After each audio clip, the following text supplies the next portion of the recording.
Take it off. Take it Seth, easy, what are Seth. you Please, doing? take it easy. What are you doing? Seth! Seth! Ashley has pushed Seth too far. Something's gotta change. Hang on, cowboy. Super Bowl ring.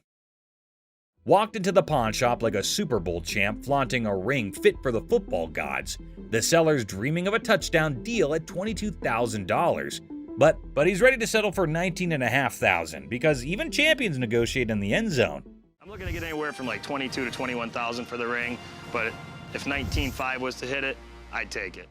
The seller got the ring from a forgetful wide receiver deal. It's from Super Bowl 39, and despite the shop owner's dislike for the Patriots, he acknowledges their success. An issue with the ring's mark is noted. If this Super Bowl ring is the real McCoy, it's worth tens of thousands of dollars. But a hand-engraved manufacturer's mark just doesn't seem right to me. The pawn shop worker, with a quirky habit of hoarding Super Bowl rings, scrutinizes the suspect engraving on the Patriots ring. The seller's mid-20s price tag meets skepticism as the shop owner delays, realizing this ring's authenticity quest might need more detective work than expected. I'm gonna have to get somebody in here because it just doesn't look right. I want to do a little bit more research, so we'll get this thing figured out. The seller's nervous about the big bucks, defending the ring's authenticity with player credibility. The pawn shop worker, still skeptical, calls in an expert, and in walks Jeremy, the ring detective, ready for some bling investigation. Now, rings that are given to players are far more valuable than if they're given to a front office staff member or something. The expert, dropping knowledge on the 04 Patriots ring, relishes Eagles' losses. He educates on the ring's bling, emphasizing player rings' value, and highlights the counterfeit struggle. The pawn shop now is a sports memorabilia professor. Usually you would see that not only in a different location, but it looks to be actually hand engraved rather than actually out of the machine. The expert dissects the Jostens mystery, noting hand engraving and unique features. Despite the unconventional markings, he vouches for the ring's legitimacy. The 04 Patriots bling gets a 100% authenticity seal, and the pawn shop rejoices in a victory for sports memorabilia truth. They actually had to have somebody laser engrave each and every ring. So this ring is 100% legit, and it's pretty awesome. Sweet. The appraisal moment arrives, and the expert places the 04 Patriots ring in the high demand category, estimating it between $30,000 to $35,000. Super Bowl rings from players such as this sell from about $30,000 to $35,000. Nice, nice. The seller, aware of economic woes, starts at $22,000. But the pawn shop owner, considering the long wait, bargains at $18,000. Negotiations roll with a counteroffer of $21,000, reminding the seller you don't have anything like this in your showcase. The ring dance continues. I go 21. You don't have anything like this in your showcases. I know you have a Patriots ring, but you don't have that Patriots ring. After intense haggling, the 04 Patriots ring lands in the pawn shop owner's possession for $20,000 cash. Family banter erupts over the new addition, turning it into a $20,000 paperweight threat. The ring battlefield unfolds. I'll give you 20 grand. Pass. 20 grand. Cash. $100 bills. Just because I need a Super Bowl ring for every one of my fingers. Deal. Deal. All right. German spy camera. At the start, the speaker enters a pawn shop and introduces the item, a 1950s German spy camera reminiscent of something out of Inspector Gadget. The brief mention of Inspector Gadget adds a touch of intrigue and playfulness to the scene. So how's it work? You adjust these little dials here depending on what you're trying to take your photo of. The focus shifts to the camera itself, identified as a Minox 3. The speaker highlights its compact size, likening to a cigarette lighter. If you give a 10-year-old a camera and say it's not just a camera, it's a spy camera, it probably got you out of your parents' hair for a couple hours a day. Oh, yeah. The customer expresses the purpose of their visit to sell the 1950s Minox 3 spy camera. The stated price expectation is around $150, indicating the perceived value of the vintage device. With all this on there, it makes it completely illegal for me to have anything to do with it. Chopper loan negotiation.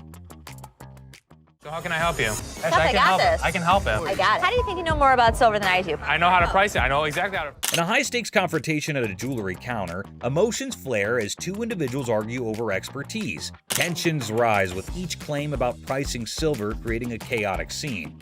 $30,001. No, it's not the $1. 30 grand. I'd like to say yes. Listen, 40 or 20. Let's slip a coin.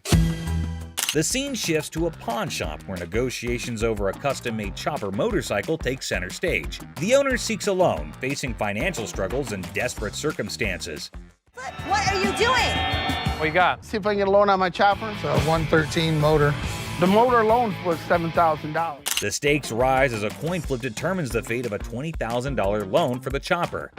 The tension escalates, showcasing the unpredictability of financial decisions and the impact on the customer's life. I've seen a lot of motorcycles come in here, but I've never seen one like this. Okay. I need about $10,000. The focus shifts to the custom chopper's specifications and sentimental value, highlighting the emotional connection due to the brothers' craftsmanship. The negotiation becomes a delicate balance of compassion and financial reality. On a loan, about 5,000 bucks. Paying off both, or I mean, 5,000. I'll go 5,500. all right. Deal. All right, we'll get change you low. 5,500. The episode concludes with a deal struck at $5,500 for the motorcycle. Despite falling short of the initial request, there's a glimmer of hope for the customer, bringing a mix of relief and uncertainty. Hi. Hello, how are you? Good, how are you? I'm well. I'm here today. I want to pawn my computer. I'm trying to get my son into a technical high school. I know it's ugly, but it's No, I didn't say it was ugly. How much you looking to get? like 175. Oh, that's not enough. I really wish you could give me like 150. Have you ever had it in pawn before? Yeah, I'm a gold card member. Get it for you for the same amount that you've had it in for. What was that? You consider the fact that I've been patronizing this business since '97? I really appreciate You're not giving me what I want. Well, I don't give everybody what they want. 157? You done? No, I'm not done. Do you want the 100? No, I don't. Okay, then goodbye. This customer walks in with a laptop and a price that just won't cut it. Ashley knows this one's gonna have to go. What do you mean goodbye? You can walk out the store. I can, but am I gonna walk out? You will. Who's gonna make me? I want to see somebody make me leave up out of this not giving me what I want. I don't give everybody what they want. 150. Well, if you had as something a patron that's been patron since '97. Are you done? No, I'm not done. I want to see somebody make me leave up out of this Are you a lady or are you a child? I don't give a what I am. And don't think that you won't. Because all I got to do is make a phone call. You know what? Get out. I'm not getting out of here. Get out. Me up. Don't touch me. Do not touch me. Get out of my store now. I've been patronizing this business since '97. You have an English degree, right? No, I don't. Yeah. Despite Ashley's efforts to help her, the woman goes ballistic. Felix, the security guard, escorts the woman out, but she doesn't go quietly. I was coming in to try and get like $1,500 for this. Okay. I'm trying to get my baby daddy out of jail, and I've been really trying to work things out with us. I love him dearly. I was his first phone call, so that lets me know that he loves me. Huh? No, not $50. I want $1,500 I'm sorry, for I these. can't help you with that. I said. I don't care what you said. I said I want $1,500. I'm not giving you $1,500. $1,500. I am not giving you. To get my man out, okay? I want $1,500. What part of that you ain't understanding? You need a hug. No, don't give me no damn hug. Oh, you need a hug. I don't want no damn hug. Get off of me. Good day, baby. I don't want no hug from you. You sure? I don't want no hug from you. Kiss my ass. Gave her a hug. The woman comes in to trade baseball cards. However, the only thing she manages to do was initiate a shouting match with Ashley. This one is put out the door fast. How are you? I'm doing okay. What can I help you with? Either trying to get a loan on it or you guys can buy it. Mm-hmm. Trying to sell it for maybe like $150. It's $50. Then you know it costs way more than this. Okay, but I'm not going to pay you for the amount that you think it's worth because it's stained. This is not one of the newer ones. This is not this season. I know about purses. But you're still willing to buy for $50 though. So if it wasn't worth, why would you even say $50? So they didn't say it wasn't worth it. Can I talk to somebody else? Why do I have to talk to you? Because You I'm the disrespectful. manager. I'm disrespectful and you call me a pepperoni ass? Ugly ass bitch. You're Now not what? the owner. The owner is the other man. You must have. How you get here? You your way to the top. You. Customers are just shocked when they're told the real value of their item, but this customer's just straight up disrespectful.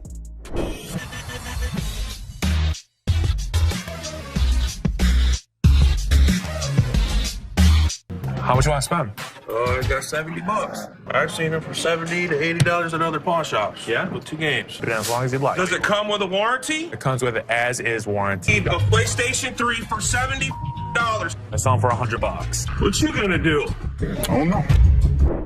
The PlayStation's really hot stuff at the moment, but the customer who wants one is far from hot. He's mostly just hot-headed. I ain't been shot already. What?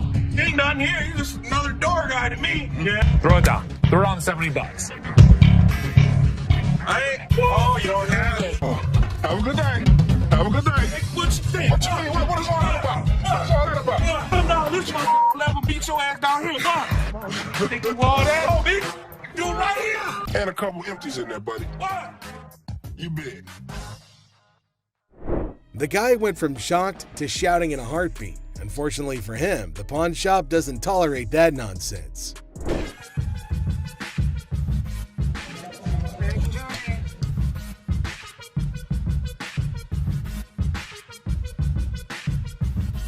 They're not real. What? No, these is real. Look, when you holding up to the light, ding, you hear that? Ding, that's the diamond sound. Don't you think I would offer you money for them? No, I know what this is. Why your big ass standing here? What the you want? So you can give me my $300. Whatever, told me my ass haters. Haters. Bye. Have a nice day.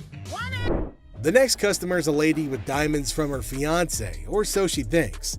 Les breaks the bad news to the lady, but she's got a hard time accepting the facts. Hello. Hi. Can I help you? If I'm trying to pawn this, 35 millimeter, right? yeah, How much are you looking for? just about $30. Got my baby's birthday coming up and just need a couple of extra dollars to help out. Stuff situated for him. What do you have planned? For his birthday, Mm-hmm. a birthday party, you know, cake, ice cream. To try and get money from us. And the kid ratted her out saying, yeah, my birthday's in 2 months. There's a little bit of time you have before then to come back and hopefully have something of value. And I really would have appreciated any little thing that you could have gave me. 10 years ago. This is some bull because y'all could have took this camera. You could have gave me $30. The innocence of a child didn't allow this woman to cash in on her worthless camera. She was pretty shocked her lies didn't work on Seth. How are you? How are you today? Good. What you got? My bracelet on my phone. My baby daddy gave it to me. It would be so mad. Curtain tiebacks. What are you telling me? You know this isn't real. What do you mean it's not real? Well, it's a real bracelet. You know what? It's a real. Listen. Okay, fine. You're fair enough. probably Don't right. trip, okay? Don't trip. I'm about to call him right now. Sometimes people get presents, and sometimes when they get their presents, the people that give it to them tell them a lie. He said this bracelet costs $500. It would be more What are you 500. talking about? He's Anywhere. lying to you. Baby, did you give me some fake gold? Did you give me some fake gold? Really? Did you give me fake gold? This ain't love, baby. You said you was gonna marry me one day. Okay. Have a very nice day. Thank you. Man, this. What the is you talking about? Have a nice day. I have a nice day when Okay, you then give me don't some have nice service. Right? You know what, y'all? I'm about to take it to a real jewelry store that knows something. That's what I'm gonna do. The amount of men who give their women fake jewelry in Detroit is absolutely crazy. This woman is shocked, betrayed, and angry when she learns the real value of her jewelry. Hey, I was wondering what you could get me on a loan for the PS3. We're on a mission now, real mission, to get my brother out of jail. All of a sudden, the cop just stopped us because one of our lights are off in the back of our brake. Bought it $300, I got $150, and now I'm here, ended up with his brother trying to sell his video game system on his games and the controller. See what we could do with that. 95 is close. I get to 100 for you. 100, mama. I can't. 100. I normally would have given $80 on this game unit. I went $15 over, and that wasn't even good enough. But too bad I couldn't help her out because I wanted to help her. But I hope she can find the money. Two customers come into the pawn shop on a noble mission of freedom. However, Ashley lets them down easily, but at least they take it better than most customers in this video. Wedding ring crook. Looks like someone's sleeping on the couch tonight. This wife found a pawn slip for her wedding ring in her husband's wallet. Time to hit up the pawn shop and get it back. So your husband stole your wedding ring. Yes, he took it because we're having financial problems. I get why he did it. I just want to pay for it and get my ring back. Did you make a police report? No, I didn't make a police report. The hell am I going to make a police report for? The angry wife missed the no ticket, no service memo. Ashley can only work with what she's got, lady. Don't shoot the messenger. Let me explain to you how this works. First of all, I don't just look up somebody's name and give you their information. I didn't ask you to give me the information. I asked you to look it up. How hard is that? You look it up in the computer, you take it, I pay for it, we leave. It's not that hard. Okay, I know it's not funny, but Ashley's solution was hilarious. Here's how she managed the situation. Nobody saw it coming. It isn't Take that hard. your pretty little feet, walk your pretty little legs out of here. You are not. Just go back there and give me my How hard is that? You can't just go back there and type in a name? It's time to go. The only person you should be threatening is your husband. Invisible friend. A guy trying to pawn a fake bracelet walks into a store with his imaginary friend. However, Les was skeptical until the friend started haggling for a better price. My partner right here, Robert, we want to pawn this. You're who? My partner, Robert, right here. Here's a person talking to an invisible friend, but I didn't see him. Well, well, well. Robert, the imaginary friend, needs a reality check. Maybe this dude should stick to playing pretend more believably. After all, the pawnbroker here is no fool. Robert, tell him, Robert, tell him. This is worth $200. It was a stainless steel bracelet that we don't sell here for $10. There was no way he was gonna get anything. However, his get-rich-quick scheme wasn't so quick after all. The customer's face fell faster than a lead balloon. This is how we reacted to the situation. And he talking about he can't give me nothing for this. What the is that? No, come on, let's go to the outside. I gotta look at it a little more better. All right. I ain't leaving. I'm not leaving, man, until I get some money. I'm not leaving, man. That man, let me go. Stolen telly. This lady's ex-boyfriend pawns her TV for some quick cash. With determination, she enters the pawn shop and confidently declares, "I'm here to rescue my kidnapped TV." I need to get my stuff, my 2 TVs. I need your ID or the tickets. I don't have no ticket or no ID. My stuff was stolen and pawned from my boyfriend. We need him or the tickets. Or... What you need him for? He ain't even nowhere around. Ah, the policy police strike again. No ticket, no claims allowed. And in a spectacular display of logic defiance, here's how she responded to the situation. Listen, don't land on my window. You bitch! What? If I'm gonna have to get ratchet? You don't pound on my window. Yes, I can. No, you can't. Oh boy, it seems like someone stirred the hornet's nest. But fear not, Ashley swiftly shut down those threats like a master conductor. Lesson learned, universe. Okay. Oh, please. Bye. See ya. No. You're crazy. Yeah, I am crazy, and I'll show you crazy. No password. Oh boy, trying to pawn that laptop at the store, but conveniently forgetting your password? Suspicious much? Brace yourself for some dose of skeptical boss lady. You forgot the password. Yeah. How do you forget when's the last time you used this? About a month ago. You forgot your password? Yeah. Try again. She didn't know how to get into this computer. She didn't know the password. She didn't know the username. Oh, so you didn't just find this laptop aimlessly wandering around in the wilderness and thought, hey, I should take this. I'm sure the lady was adamant that it's my laptop. How much did you want to get on this today? At least 165. How's 125 for you? No, I'm sorry, I can't do that. I need at least 165. I mean, I can't do 125. All right, I can do 150, and that's what I can do. Okay, can you do 165 or not? In the blink of an eye, the laptop lady became wild and crazy. Her responses and shouts made everyone wonder if she was off her rocker. I am a grown-ass woman. You're not acting like one. Like I said, I am a grown-ass woman. You're not acting like I'm one. not going to sit here and argue with you. Like I said, I can take my business somewhere else. Goodbye. Oh. How you guys doing? Good. Got some equipment here. Yeah. We need some money. We're going to out west. We killed all the deer in Michigan, so we got to go out for bigger and better stuff.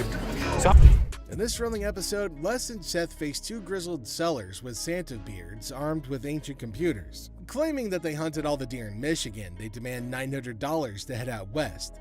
Les, skeptical and slightly amused, offers a resounding 0, much to their disbelief. I thought that they were kidding. The last time I saw one of these computers was in the 80s. To be honest, if you, what I can offer you is around here, there's no way we're gonna be able to help this guy out. The sellers persist, insisting on 800, but Les holds firm at 0, triggering their rage. Unfazed, Les declares their items as mere ancient artifacts. Now these guys storm out in disbelief, leaving Les to reflect on the Detroit rock scene, mentioning ZZ Top's enduring presence.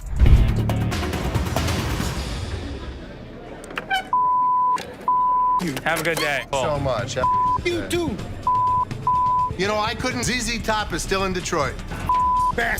And an unexpected twist, an irate man drops and breaks an item. Tempers flare and Les kicks him out, declaring, "Get your ass out of here."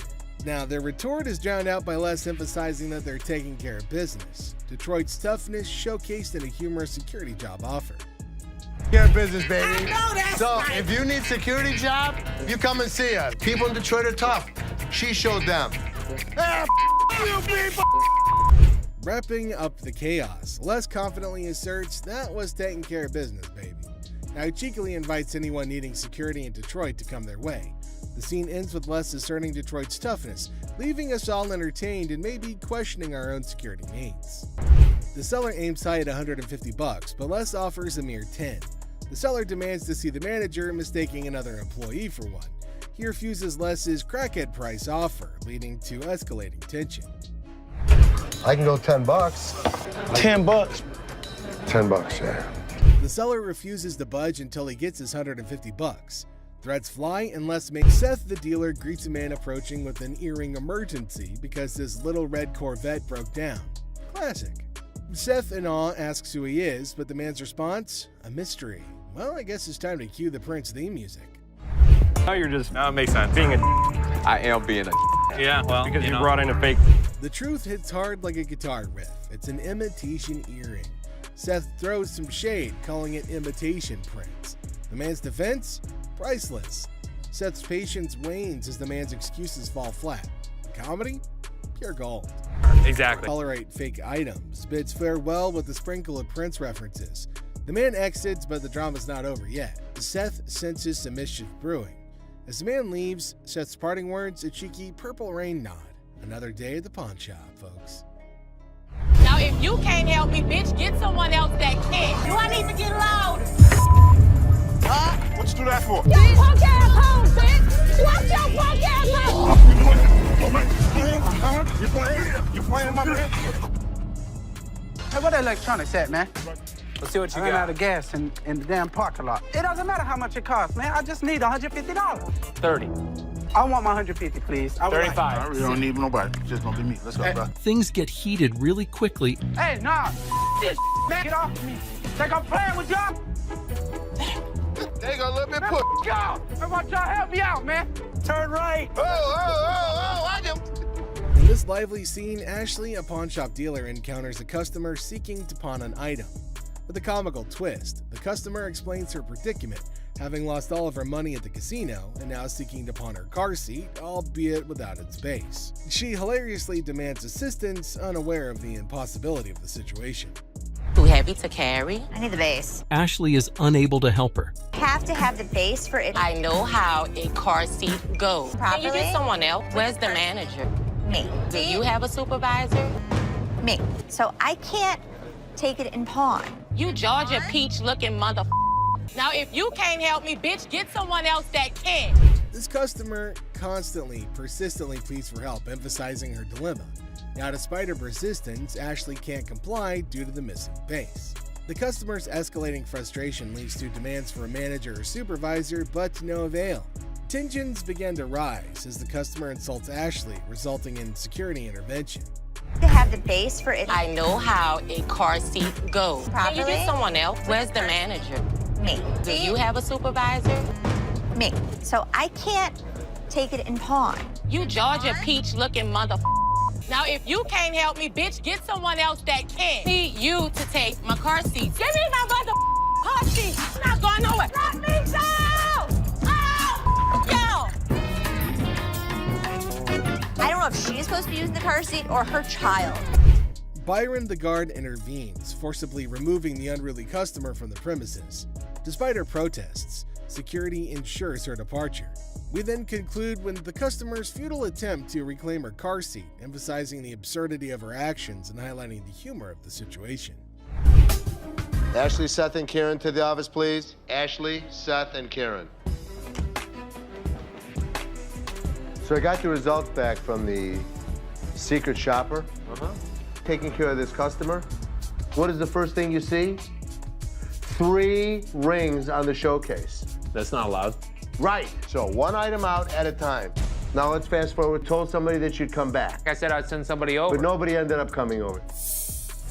Les, the silver-haired sultan of secondhand, calls his court jesters, Ashley and Seth, to the throne room. Apparently, he had a secret shopper, Ava, visit the pawn shop, and the results were not the best. Ashley and Seth exchange nervous glances, wondering if Les is going to unleash his legendary roar or just some good-natured pawn. That you'd come back. I said I'd send somebody over. But nobody ended up coming over.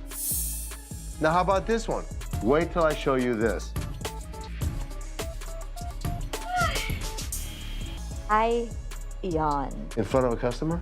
Maybe that happened one time out of like maybe the past 20 years that I've been here. That particular day. Les unleashes his claws. He throws Bobby under the bus for displaying 3 rings at once, a cardinal sin in Lesland. Then he tears into Seth for taking too long to help a customer, accusing him of being slower than a pawnbroker on vacation. Ashley, sensing an opportunity, crosses her arms and silently whispers, "Uh-oh, somebody's feeling the heat." Look at how Linda took care of this person. This would run you $1,700 here. That's the best way to go. Look at how he's showing the television set. In Steve's report. And let me show you who got a 98 out of 100. Karen. Look at the way that she's handling the customer. I'm so happy I was able to help you today. 98. Les shifts his focus, showcasing the shining examples of Linda and JP. Linda, the Diamond 9 diva, expertly appraises a watch, while JP, the tech titan, demonstrates a TV with the enthusiasm of a kid on Christmas morning. Ashley takes a mental note, scribbling "Be more Linda, less Seth" on her pawn-shaped notepad. 98. The most important thing that we have to offer is customer service. You could learn something from me. A rose near 2 thorns. Les, I'm just doing my job. I'm very proud of you. Les reveals the ultimate scorecard. Karen, the customer service queen, scored a perfect 98. Ashley and Seth slump in their chairs, feeling like yesterday's jewelry. But Les throws Ashley a bone, calling her a rose between 2 thorns. A not-so-subtle dig at Seth. So Ashley puffs at her chest, basking in the rare praise, while Seth silently vows to out. And speaking of flirting, this next customer is on a whole new level. She's got a necklace in her possession, so she's not showing up empty-handed. But here's the twist. She's actually here for Ashley, or something else. Could it be her sneaky way of striking a deal with the pawn shop? She's got a good personality, and she's so sweet. Oh, snap. That's the thing, guys. A lot of people pull off scams like this. And let me tell you, the way this woman starts behaving with Ashley is just downright bizarre and idiotic. But hey, let's not waste any more time on the theatrics and get down to business, shall we? Can I look that up? Yeah, I can even price. I adore. Now Ashley's starting to feel a bit uneasy with this whole situation. It's not every day you encounter someone acting all creepy when you've never even met them before. And here's the kicker. This woman insists she's been here before. But wait till you hear what the system records actually reveal. And trust me, it's gonna be a shocker. I look her up in the system. She's never been here, right? I can't find her. Well, well, well. Are we really surprised here? This woman just can't seem to stop flirting with Ashley. But what really concerns him is her dishonesty. And let me tell you, her response to it is nothing short of idiotic, yet undeniably hilarious. We've got ourselves a real comedy act unfolding right in front of our eyes. So you lied to me? I do like you. No, you lied. Now, I can't help but wonder if she was just playing her cards to seal the deal, or if she genuinely had a thing for Ashley. Either way, she managed to strike a deal, and now she's out of Ashley's hair. Mission accomplished, I suppose, now back at the pawn shop. And this time, we have a surprise because we've got a whole cast of characters in here today. Check out this lady starting off all cheerful and friendly, saying hi to the folks at the front desk. But out of nowhere, she does a complete 180 and turns ice cold. What's her deal? But guess what? The computer ain't lying, my friends. The receptionist straight up told her that her precious ring is nowhere to be found. And you know what? It's on her. If she really cared about that ring, she should have shown up way sooner to claim it, but she didn't, so tough luck, I guess. She should have just remembered where she left her stuff, but no. Instead, she's going off like some chatty old grandma, non-stop yapping about it. Oh boy, we've got a real character on our hands here. This lady just won't accept any responsibility, I tell ya. Hey lady, newsflash, it's your job to remember, not his. This is where she's really taking the cake and acting like a complete idiot. And get this, she starts pointing fingers at poor Les, blaming him for this whole mix-up. I gotta say, it's giving me secondhand embarrassment. Just look at the unending drama. Sorry that your grandma's ring exceeded its time limit. You made the mistake and did. But what we've got next will blow your mind. So it's just another day dealing with annoyed customers. This lady was supposedly waiting for 2 hours, or so she said. But man, isn't she a little too aggressive? Oh, you don't ignore me. Can I get some help? Now Ashley jumps in to handle the situation, but this lady won't even let Ashley speak for a single minute. Such a big mouth. You need some better help up in here. I've been standing here going on almost 2 hours. This lady just won't quit shouting, and to be honest, Ashley is so done with it. But you won't believe what this customer does next. It's seriously shocking. Because he told me. Excuse me. Seriously, what kind of lady does that? I get that she's mad, but why resort to getting physical when the manager is talking calmly too? Well, Les totally turned her down because it's just not worth that much. And this lady couldn't handle it, I suppose. You won't believe what she does next. Seriously shocking stuff. A mad girlfriend. Welcome to the whirlwind of pawn shop hilarity. Our unsuspecting star walks in, aiming for a ring appraisal and potential pawn deal. Little did they know, they were about to join the ranks of pawn shop legends in a tale of marital madness. I wanted to get it appraised, see how much it might be worth. Okay. Hold on to your hat. Drama unfolds as accusations of ring napping soar, plunging the spouse into an emotional roller coaster over the disappearance of their precious bling. The tension is so palpable, you could carve it with a jeweler's precision. Okay, when I give you an appraisal, that's not how much I'm gonna give you in pawn. Okay. But hold on, our hero clarifies, I'm here for an appraisal, not to pawn. Hugh gasps in the realization that pawn shop language got lost in translation. The spouse is in disbelief, and we can almost hear dramatic music building up in the background. You said you're coming in to get a receiver, a price on one. He wanted an appraisal on this ring. Plot twist, the ring allegedly transformed into bike parts? Is this a pawn shop or a two-wheeled saga? Accusations fly faster than a speeding bike, plunging us into a marital showdown. Why'd you take my ring? Echoes through the pawn shop halls. Why'd you take my ring? Well, I wanted to see how much it was worth. Our hero is left flabbergasted, caught in the crossfire of accusations and domestic mayhem. I just wanted to know its worth, they exclaim, trying to defuse the explosive situation. But alas, emotions rage on. Yesterday you said you needed bike parts and didn't have the damn money. And all of a sudden you got my damn ring. Unexpectedly, a wild punch appears. The spouse transforms from 0 to punch in record time. It's a twist even scriptwriters would applaud for. The pawn shop turns into a battlefield, leaving us wondering if our hero will escape unscathed. Punches him, and I am dumbfounded. You're a idiot. In a surprising turn, the ring is handed over and our hero exits swiftly, leaving chaos behind. The curtain falls on this pawn shop spectacle, proving that a ring appraisal can lead to a punchline we never saw coming. Bravo, pawn shop drama. Bravo. Let's give him the ring. All right. Stops, drops, and rolls. Well, well, well, buckle up for the saga of the white Ford conversion van chronicles. Our hero, the proud owner of said van, calls in desperately seeking a private spot to discuss matters of great importance.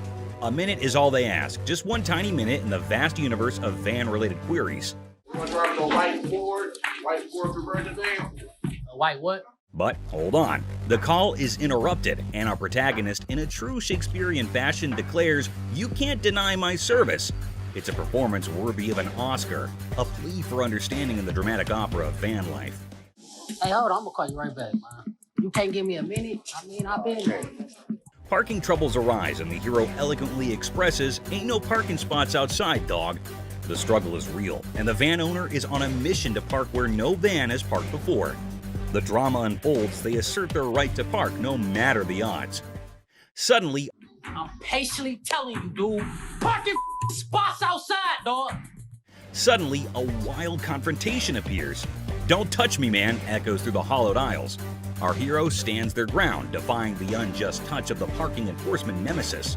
The battle cry, "Back the up and let me do me, please," becomes the rallying call for all van enthusiasts. What you saying? Don't touch me, man. Don't touch me. Don't touch me. Don't touch me. Enter Ashley, the unsuspecting bystander caught in the crossfire of van-related turmoil.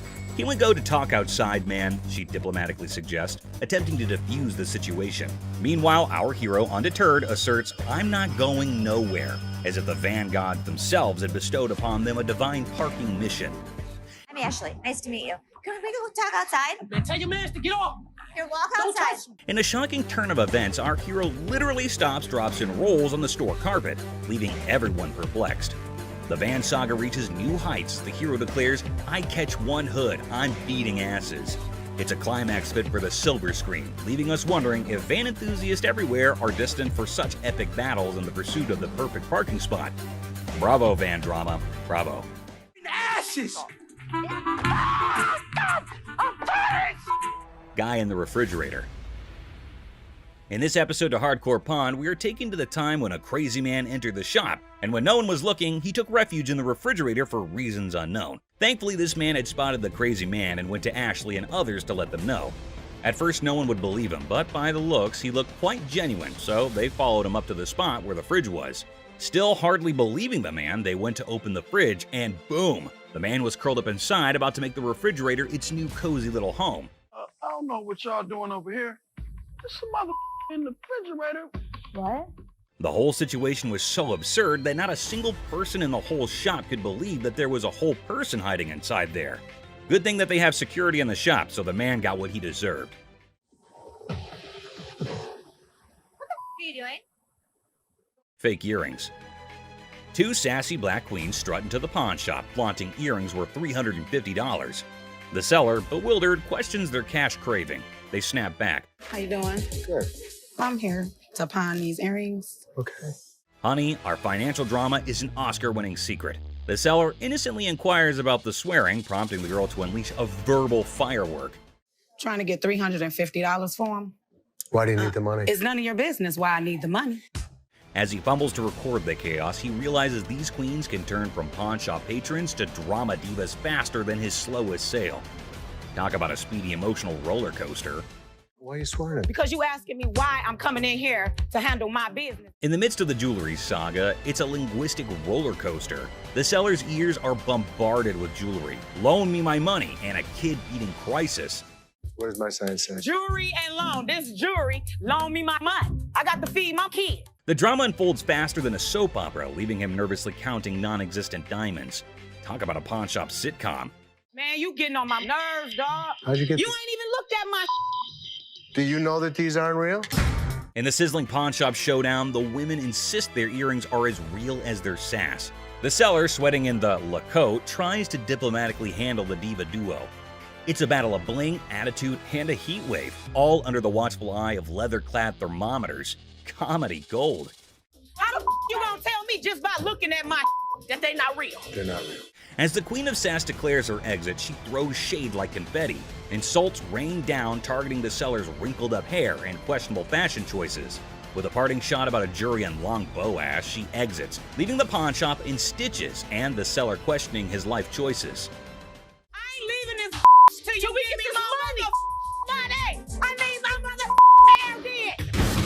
Thank you, sir. Thank you. Thank you. Thank you. Yeah, jackass. Take your Bitch. Take Yeah, that's you. and get it. You. You make me. We don't, Sir, we don't want please. this. You can take this stuff. Sir, and put it where the sun don't shine. I don't know what the problem was. As the interaction begins, the customer expresses gratitude, but the tone takes an unexpected turn. Tensions rise as the customer's language becomes confrontational.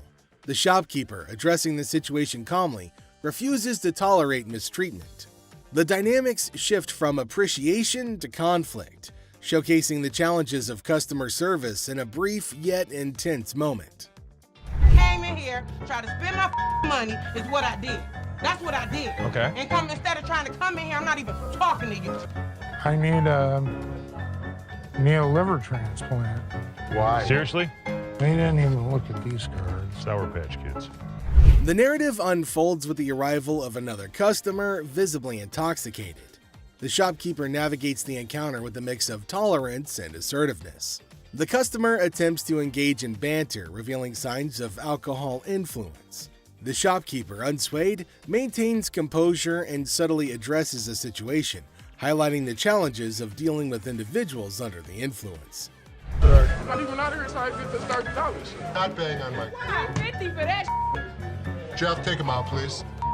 Better not put it in your car.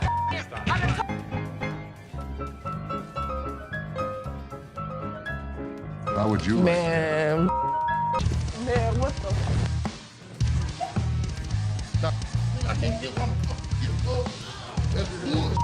In this segment, a discussion ensues about cards and a potential liver transplant. The shopkeeper encounters a situation where the customer's intentions are unclear.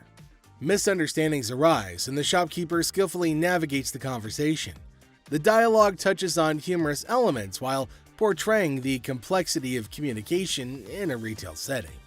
I might not make it in this month. What, is it, ma'am?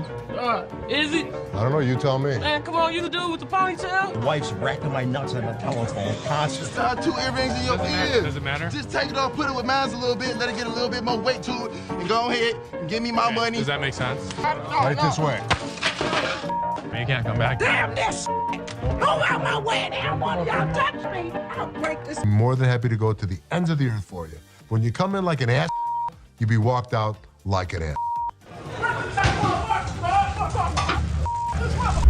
The scene takes a surprising turn as the atmosphere shifts. The shopkeeper reassures the customers that, despite challenges, the store is dedicated to going the extra mile for them. The encounter, starting with tension, concludes with an assurance of excellent service. This final part encapsulates the roller coaster of emotions within a brief time frame, showcasing the highs and lows of customer interactions. You need some help today? Man, how you doing, brother? What's the deal on this TV here? This TV right here is $400. $400? Yeah. I was in here 2 weeks ago, sold you this mother for $90. Now you gonna ask me $400 for it, man? In the electronics section of the store, a customer named Robert engages in a conversation about a TV with the store employee. The casual tone sets the stage for what seems like a routine interaction. The customer questions the TV's price, sparking a humorous recount of a previous encounter where he claims to have purchased the same TV for a lower price. Are you kidding me? So you're making a $310 profit off me? Bull, man. Can I help you? Who are you, man? I come in here 2 weeks ago, just like I told this. Gentlemen. Do something with your hair, man. And then y'all gonna sell it for $400? You gonna make that much profit off me? As the dialogue unfolds, the customer expresses dissatisfaction with the marked up price, claiming the store will profit significantly from his purchase. A manager steps in, attempting to resolve the situation. Tensions rise as the customer questions the legitimacy of the price hike and demands a resolution, emphasizing the financial disparity between his purchase and the intended selling price. Brother, where's your receipt? Can you not understand English, my brother? No, I can't, my brother. I don't believe that he wants a TV for nothing. I'll just take the TV, man. Right out this door right here, and I'll be gone. I would like to see you trust out here so fast. Trust out by who? Who are you? Les asserts his role, introducing himself and trying to understand the customer's concerns. The customer, however, remains skeptical, challenging the legitimacy of the store's actions. The language barrier becomes a point of contention as the customer questions whether the manager understands English. The atmosphere becomes charged with frustration and confusion. 2 Green Mile. You're talking luck, and they're not going to be happy. I ain't going out the door, man. Y'all ain't gonna put me on no door, man. I ain't gonna know. The customer threatens to take the TV and leave without making a purchase. The manager issues a stern warning, asserting that any attempt to take the TV without completing the transaction will result in immediate removal from the store.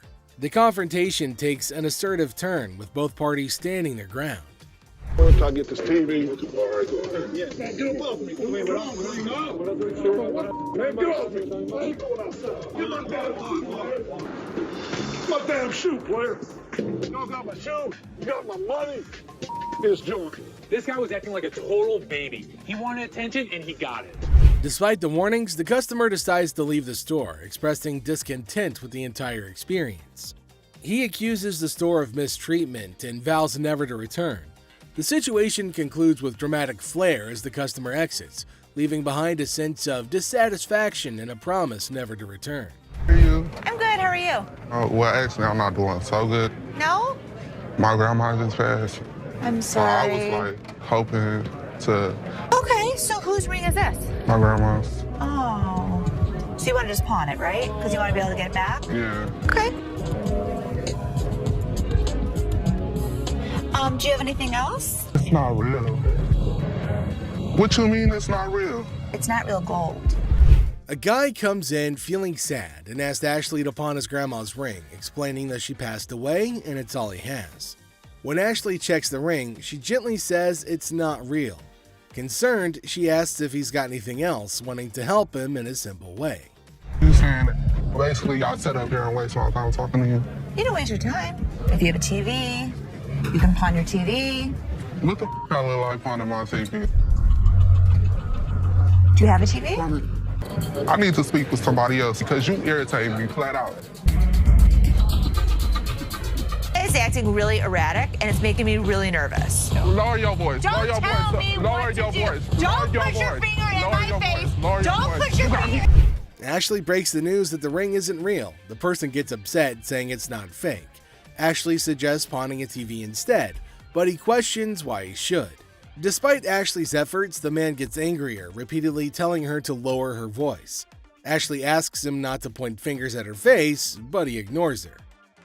I'm trying to help you solve Like your this, issue. lower your voice. The next thing I know, this guy snapped. Lower Don't your tell voice. me Lower what your to do. voice. Don't Lower put your your voice. finger. You got me up. No, let's go. Man, get up. Let me go. Let me go. On the ground. On the ground. On the ground, mother. The security guard intervenes, slamming the upset person to the ground and then dragging him out of the pawn shop. The situation escalates and the guard takes decisive action to maintain order. Okay. It's a 1961 Fender Stratocaster. Semi Mosley prototype guitar. Music and songs are indeed a part of everyone's life. Musical instruments also play a significant role in good music. What if one gets a chance to get in touch with a guitar which was originally used by the star itself? Let's see what's going to happen here. On a fine day, a man approaches Rick with a guitar. It was none other than the Semi Mosley's prototype guitar. Rick was stunned to see such a rare guitar. Seller was so enthusiastic about the guitar, he made Rick familiarize with the guitar. They both exchanged the facts that they both know about the prototype guitar. They were both equally well equipped with the facts about prototype guitar. Seller claimed that the guitar was given to him by Mosley directly during a stage program. Isn't that interesting? The star himself gave the guitar. This fact struck Rick more. They had a good conversation about the guitar, its origin, about the star, his band, etc. Rick then asked a specialist to analyze the guitar and assume its price.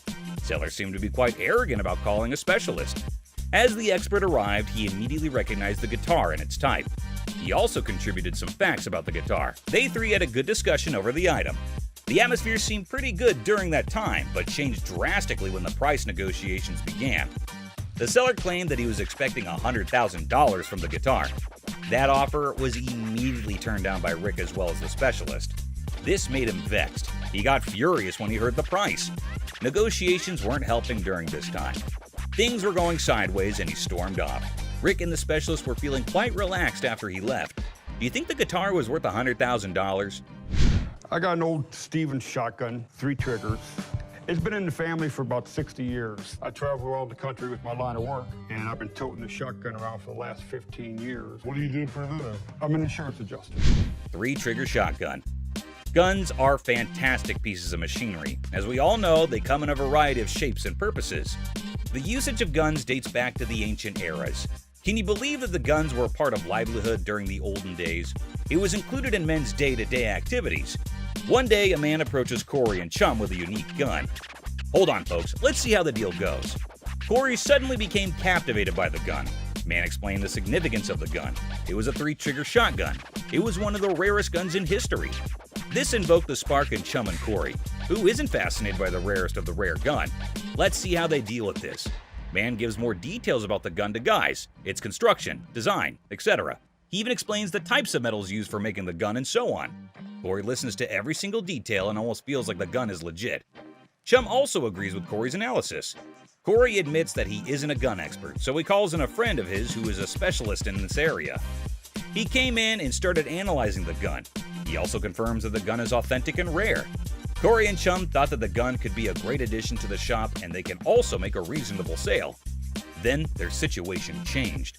What may have happened? Let's dig more. The specialist confirms that the gun is legit and authentic, but the shotgun's condition wasn't great. This triggered a sense of fear in both the parties. The atmosphere got worse as the discussion about the price began. Man said that he was expecting $100,000 from the gun. Is that price justifiable as the gun is a rare antique? Let's find out. When the price was stated by the guy, Corey and Chum were dumbstruck. After hearing the specialist's opinion, they lowered the price to $500. This was quite insulting to him. He didn't agree to the price. Corey didn't negotiate further as he knew that it didn't price much. The man became annoyed. He left the place in anger. Was the gun really worth more? That's the question left for you folks. I've been collecting bikes for about 20 years, and I started collecting twins like most guys do, and I just said, you know what? I want to collect something that nobody has. Murray Bikes. Everyone has owned a bike at least once in their life. There are a lot of bike enthusiasts around the globe. One such man approaches Corey and Chum with 2 hotshot cycles. Hop on, let's see what will happen. So one fine morning, a seller comes down to the shop to sell 2 bicycles. They analyze the cycles and understand that the cycles are none other than the Murray cycles. Murray cycles are one of the legendary cycles that dated back to the 80s. They were the best-seller cycles during that era and were very popular. They were excited to see the OG unique cycles.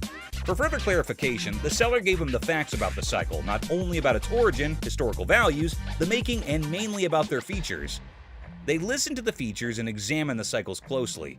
They ask if it is okay to take the cycle for a spin and so on. Things seemed pretty good and okay while they were discussing the facts about the cycles. For further clarification, also for expert opinion, Corey brings an expert and asks him to analyze. Will things run smoothly or not? Let's find out. The expert also discusses some of the facts about the cycle with the other 3. They 4 have an open heart conversation about Murray cycles. Now things are going to take a different turn. Let's see why. Corey asks the seller how much he's expecting for the cycles, and he claims that he expects around $8,000 for both the cycles. This leaves Corey in shock. As they negotiate, Corey claims he can only buy it for $3,000. The seller seems to be in distress and not willing to sign the deal. He claims that the cycles can be traded for more than the above-mentioned price. Both of them disagree, and the seller leaves the place without signing the deal. It was indeed a cycle that fascinates all of us. Maybe Corey has different ideals and also focuses on what's good in the field of business and more. So, whose reaction do you think was the worst? Make sure you leave your comments below. And if you enjoyed my video, make sure to drop a like and subscribe if you haven't already. See you in the next one. Coloring book. Ashley enters confidently, challenging authority. Seth tries to manage the chaos. Tension rises as they clash, leaving everyone puzzled. Come in here thinking that you know everything in Earth. Like, I didn't know you should anything. go off and like run back to Hawaii where you bought that shirt. Unearthed Gems, a JFK coloring book from '62, and a Frank Zappa one from '82. Mom's surprise drawer is found. Now, the shop's in for a laugh, unraveling the tale behind these quirky relics. Hello. Hello. I have a John F. Kennedy coloring book from 1962 and a... Laugh out loud scene as the seller confesses to buying a Frank Zappa coloring book at 25, never cracking it open. Now, with 3 daughters in college, it's a hilarious quest for cash. The quirky relics become the center stage for a funny exchange in the pawn shop. So why do you want to get rid of it since you loved him so much? Well, I have 3 daughters in college and I need money. The negotiation dance continues as the seller justifies prices, leaving room for haggling. Tension rises comically as the buyer feels snapped at. The shopkeeper offers a research break, declaring, "I'm not in a hurry," in this pawn shop sitcom starring quirky characters. Okay, do you want to give me some time to do a little research on this, You can or? have all the time you need. I'm not in a hurry. The plot thickens as Ashley discovers the price coloring book online for $8.75, triggering a hilarious spat. I didn't say any of that Can to you you. read that? $8.75. So make me an offer. 0. She hilariously expresses her dismay, accusing the customer of rushing and shoving a phone in her face. I'm looking at the one that he wanted $50 on, and I pull it off, and it says $8.75. The bickering ensues, with both claiming they're not married, adding an amusing layer to the pawn shop sitcom. I have to take it out this way. That's how much it pissed me off. In the ongoing pawn shop drama, Ashley delivers a sassy retort to the customer, suggesting he adds value nowhere and jokes about returning to Hawaii. The banter continues as another worker calls out Ashley for being rude. I think you're disgusting and rude. I didn't say any of that to you. Can you read that? $8.75. Leading to a comical exchange where Ashley dismisses them to focus on yourself. The workplace comedy unfolds with quirky characters and witty comebacks. Well, you don't add value to the organization. I have one. Well, thank you so much. But the next time you sign my paycheck, you can tell me how to work. Parking lot. Cue the workplace alarm. The notorious parking lot gambler is back, and the office crew is on high alert. With a battle cry of "Let's go get him!" they embark on a mission to catch the elusive man of many lands, or as they dub him, that lady Pakistan. Office drama just hit the jackpot. What gambling again in the parking lot? Meet Robert Robertson, the maestro of sports memorabilia, introducing himself to Dennis in a pawn shop saga. The plot thickens as he unveils a treasure trove of Detroit Lions autographs salvaged from his sister's basement flood. Forget superheroes, this guy's heroics involve rescuing signatures during a Union picket line water ballot. All right. Here's Robert. Robert, I'm Dennis. Nice to Meet you, Dennis. Yeah, I got an item here. You might be interested in.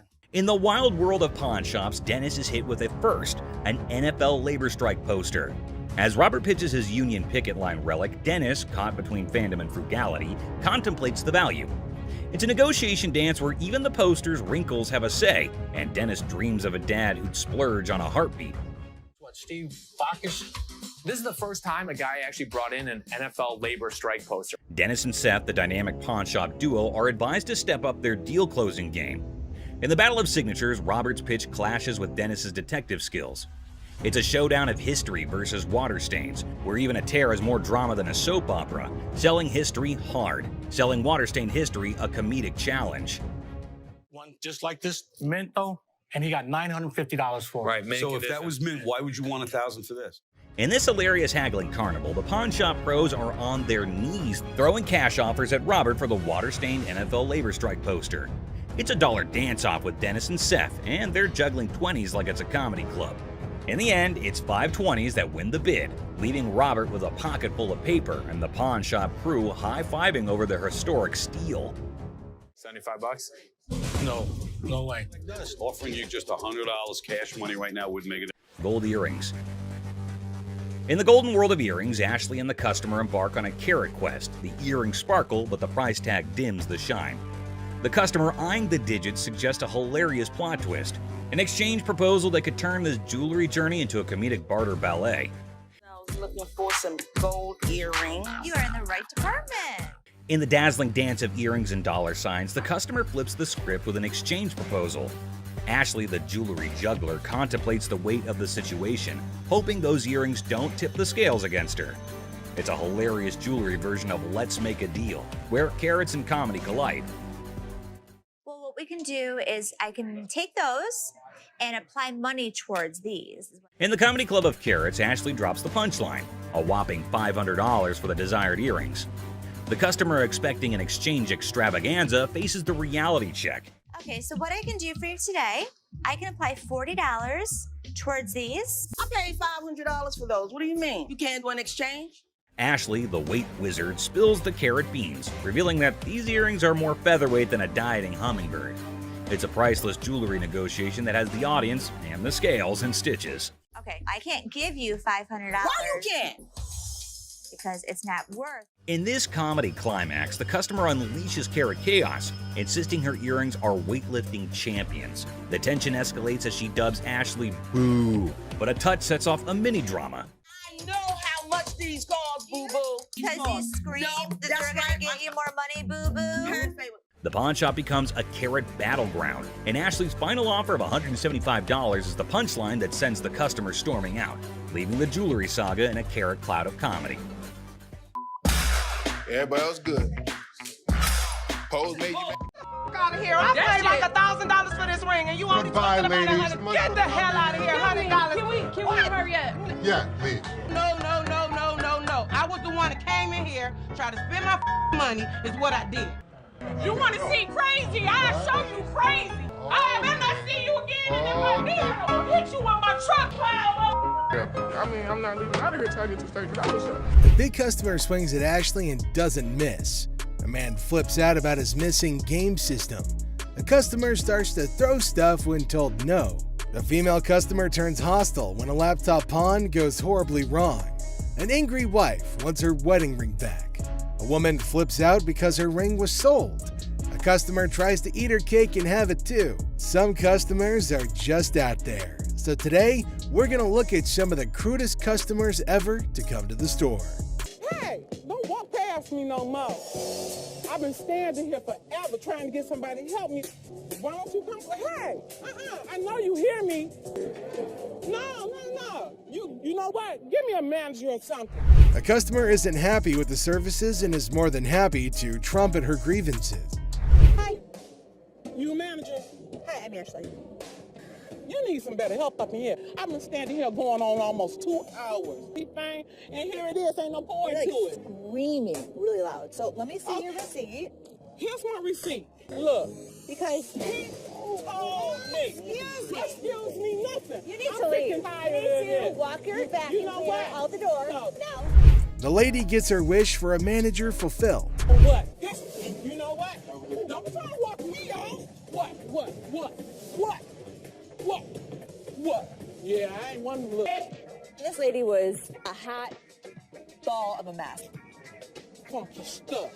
Dang on place. Just I'm the good witch. Y'all about to see the bad witch.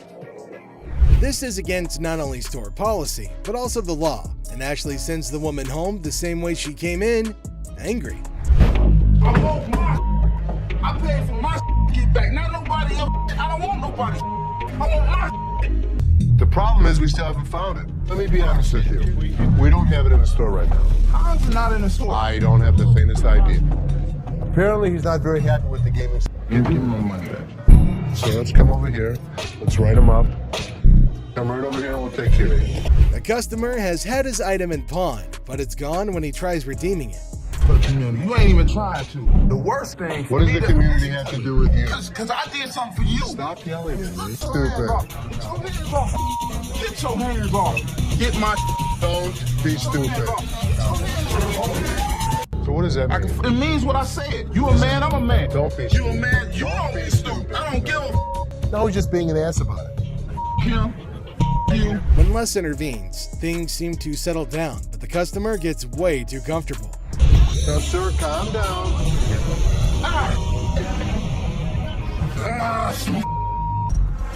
I give you my word, whatever I owe you, you're gonna get. Here's what I can give you. He finally calmed down and we struck a deal.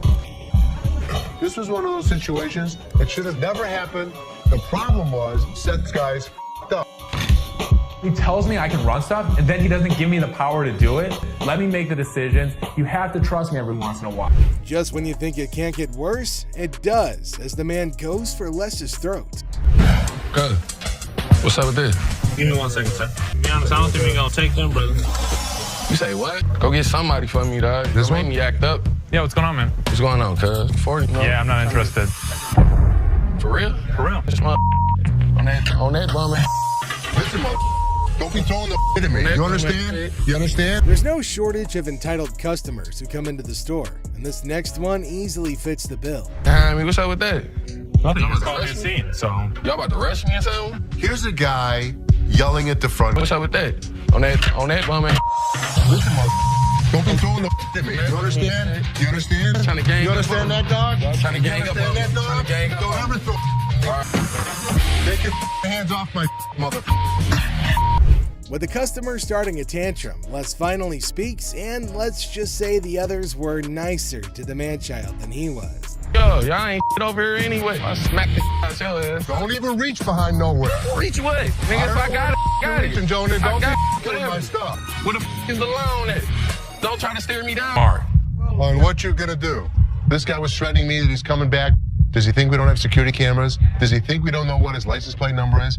It'll be his worst thing. If he even thinks about Try to step up like they was some players. They ain't even really in my ball game. I'm in for real. I'm up. this mother thought he was a badass. As you can see, I'm a badass. Les not only kicks him out, but also ensures the man stays out. If if it were up to him, they'd probably ship the man to another state. Hello. How are you? I'm fine. How are you? I like your nail polish colors. Thank you. What do we got here? A laptop? Laptop. You type in your password? What brings you in today? I just want to pound it in so I can get. How do you forget when's the last time you used this? About a month ago. You forgot your password? Yeah. Try again. I need at least 165. I mean, I can't do 125. 65 or not. When a lady comes in with her laptop, she forgets her password and manners, but Ashley can only help her with one of those problems. Okay, I know what, I ain't got time for it. It's like you don't like your job. You don't like your job, you shouldn't work here, sweetheart. I'm sorry, you really shouldn't. I am respectful.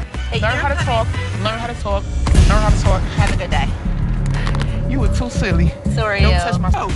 Flat out. You done? I don't give a like I said, I don't care. I can take my business somewhere else. The lady obviously doesn't like the sound of $150, and the negotiation goes downhill from there. Lady, or are you a baby? Excuse me, sweetheart. Hi. What the you looking at, bitch? What the you looking at? I'm talking to you, bitch. What you looking at? You know what? Take this outside. What the you looking at? What the bitch? You fat bitch. Fat ass bitch. Wait, with a fat ass bitch. Go walk somewhere, bitch. You come like I said, I can take my business somewhere else. You don't know me. Crazy. That's not come on, walk away. Bye. Bye. What more can we do? Since the lady won't stop talking, Ashley engages her, and it's like setting fire to dried sticks. Council manager. That's me. How can I help you? My wedding ring that's $5,000, you guys have it. I want it back. Okay. Your ring. Yes, he took it because we're having financial problems. I get why he did it. I just want to come in. No, I didn't make a police report. The hell am I going to make a police report for? I'm not going to call the cops on my husband. I'm coming to you to get my... For the ticket? Oh, my God. I want my ring. Can Okay, you so get let in the me- computer Okay, so and let look me up the name, okay, tell me how so- much I owe you, and give me my... Nothing is scarier than a woman with a vendetta, and Ashley's best effort to handle this one with care absolutely fails. All I want. Okay, so let me explain to you how this works. First of all, I don't just look up somebody's name and give you their information. I didn't ask you to give me the information. Give me my ring. You bring your butt out here and you assist me out. Please, bring it. That's all I want is my ring. No! Up yours. I want to see you walk outside. Come on. You're so big and bad. Yelling, screaming. Can't type anything to a computer. Oh, this bitch. I'm going to come back and get my... I promise I'm going to come... The lady doesn't appreciate Counselor Ashley, and the exchange turns sour. American Joy. Oh, hell no. You should have Well, somebody gonna pay for it, like I said. I'm not paying for Bitch, you might as well get off the phone because somebody about to pay for my... Hey, you... A lady comes in armed with her TV and a vast vocabulary. The Golds might not like the latter, though. When I came the door... So how did she break her TV? Because I told her to hold the door and I dropped it and it cracked. See? It's cracked. Okay, so what do you want me to do about it? I don't know. Is you the manager? Yeah, so maybe You you the want to... manager, but you ain't act... I don't know what this lady was all about, but how dare you come in my store and make a huge scene? Don't trust me. What is you gonna do? Bitch, you gonna say Don't act stupid. The ladies might come to blows, and Ashley steps in to keep that from happening. You is the type that will get smacked. Really? Really. Try it. Y'all got me up. You have Go get 1 my minute TV. to get your out of her phone. Bitch. Ratchet ass. Don't trip. What's up, bitch, and fix your makeup. Don't trip. Bitches, you go. Whoa. Hit yourself in the head. Yeah, this what I would have did to you if you would have came close. I did. The woman does not like being evicted and transfers her anger to Ashley, but she isn't the first sassy customer the staff's gonna handle.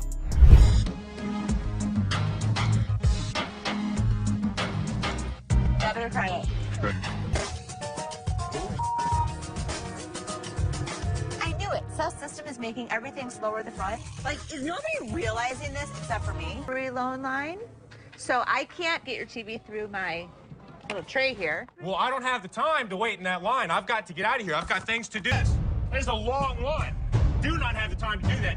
Just come out here and take my TV from me and give me some money for it. This customer takes the adage, time is money, quite literally when he's asked to wait in line. Seriously? Yes. Come out here and take my TV and give me some money for it. Over the front, and it's starting to make me insane. Here's the TV. I need some money. Okay, for me, No. there is a line, but you're not going to come in here and demand money. Here. Oh, yeah, okay. You guys see know this? what? Everybody see this bullshit? What? TV. I just damn store. Sure. You. Yay! Okay. I mean, look at the line. The line is huge. Ashley doesn't appreciate being told what to do by rude customers and lets the man know in clear terms. Looks like his TV's going home with him today. You looking at mother? Get the off me. Hey, what the you look? I need my $20. $100. No, Mom, calm down. You won't believe how much this customer did when he couldn't take in the truth. Out of here, man. Get the out of here. Why are you standing behind me? It's a bright and sunny day at the pawn shop, but hold on to your hats because we're in for a wild ride. This cool and laid-back Albanian dude strolls in with a bunch of ancient comic books. When I say cool, I mean it. Like, look at this. Les. Ganti, how you doing? What's your name? Ganti. Genty? Yeah. Where are you from? He's got dollar signs in his eyes, thinking they're worth a fortune. But is he in for a surprise or what? Les and Ashley, the shop owners, give them their usual warm welcome. The customer proudly showcases his prize comics, claiming they're from the groovy 70s and in mint condition. He's even bold enough to demand a whopping $2,000 for the lot. What? They are shocked. How much did you want for him? I was looking around 2,000, man. $2,000. But our savvy Ashley ain't falling for it. She spots the bent corners and unimpressive preservation, grilling the customer about their sorry state. Poor fella, he's speechless. Didn't see that coming, did he? Do you see the edges? That's just one of them. Come on. No, actually, that's all. Ashley cuts straight to the chase and offers a jaw-dropping $5 for the entire stack. Yep, you heard it right. A gigantic drop from his lofty $2,000 expectation. Naturally, our customer isn't happy with the lowball and tries to haggle. But kudos to Ashley and Les. They hold their ground, eventually nudging the price up to a massive $6. Come on, you guys, just work with me a little bit. Give me something, you know what I mean? 6? And that's when things go from zero to chaos. Our previously calm customer suddenly loses it, accusing the shop of playing mind games. Leslie tries to calm him down, reassuring him they're not joking around. But no, he won't take their word for it. He insists on verifying the authenticity of the comics, and Ashley's response takes him to new levels of shock. From the 1970s. So am I. I don't go for you. Oh boy, buckle up, because it's all downhill from here. The customer starts swearing up a storm, slamming the table like a man possessed. He's convinced he's being duped, and boy is he fuming. Like you're playing me right now, because I know this is worth way more than $6. The situation gets so out of hand that a burly bodyguard has to step in and escort him out. But wait, there's more. Right before leaving, he pulls a move that really ticks off another customer. Talk about adding fuel to the fire. Get the off me. Hey, what the you look? Come here. Next thing you know, we're witnessing an impromptu street brawl right inside the shop. These two customers throw punches like they're in a heavyweight championship match. And let me tell you, it's a hilarious sight to behold. Someone fuck me. You little bitch. Eventually, the bodyguards swoop in like superheroes and drag both fighters out. Man, talk about a show. After the dust settles, our Albanian friend tries to save face with a final quip. I'm Albanian, baby. Well, my friend, you've certainly lived up to that fiery reputation of yours. What a roller coaster of a pawn shop experience, folks. Next up, just another regular day at the pawn shop. People coming and going. Some happy, some not so much. $100. Hold on, bro. Hold on. Let me prove my point. Now here's a guy who walks in hoping to get a loan of $100 for his gold chain. And you know what? The receptionist happily agrees. Loan approved, right? How much would you like? $100. Okay. I can do the $100. Well, hold your horses, because this is where things go haywire. This customer seems all polite and even hands over his ID for verification. But then he brings up this 20% business, as it's written on the sign right there. The receptionist is completely lost, and the customer starts explaining how he should get 20% added to the $100 loan, making it $120. Put my 20%, right? What 20%, sir? The sign right here say I get 20%. But the poor receptionist has no clue what he's talking about. Politeness goes out the window, folks. The man's anger instantly flares up when he realizes the receptionist is clueless. He asks her if she's ever seen the sign in her life, and boy does he point it out right in front of the shop. Talk about intense. Sir, I don't know what you're talking about. Is you serious? Yes, sir. Ma'am, you ain't never seen the sign? Now, this angry customer won't let it go. His voice keeps getting louder, drawing everyone's attention in the shop. I'm supposed to get 20%. You serious? You gonna give me 100? I get 20% of 100. We see as the bodyguard's on alert, and even Seth, the boss, steps out of his office to see what the commotion is all about. The man keeps angrily repeating that he's supposed to get that 20% with $100. When the receptionist refuses to budge, he demands to see the manager. Seth steps up and asks the customer to read the sign again. He patiently explains what it actually means. At another pawn shop, bring me in the ticket, and when you take it out of that pawn shop, I'll give you 20. But does our furious customer listen? No way. He's sticking to his guns, dead set on his demands. He even goes back and snatches the sign to show it to the receptionist and Seth. You can practically feel the tension, folks. If Seth wasn't behind that glass, this guy might have thrown a punch. Clearly, he's not thinking straight. That's when the bodyguard steps in and takes the sign away from him. Hey, straight up, my man. Let this go. Let this go. 20%. The angry customer doesn't even give Seth a chance to explain. Oh boy, talk about rage blinding a person. This irate customer keeps shouting in the shop, demanding his 20%, hoping someone will back him up. Sir. Why? Well, because you're false advertising. I guess you think I can. You're not letting. But here's where things escalate. This customer challenges Seth to step out of his glass office and face him like a man. Whoa, the temperature's rising in here. But Seth's having none of it. He tells him to get out since he's causing a ruckus. And you know what happens next? He gets escorted out by the bodyguard. And get this, he tries to take the sign with him. I'm getting something out there, bro. I'm you down for this time, my man. I'm gonna take you down. Gotta admit, that's a bit hilarious.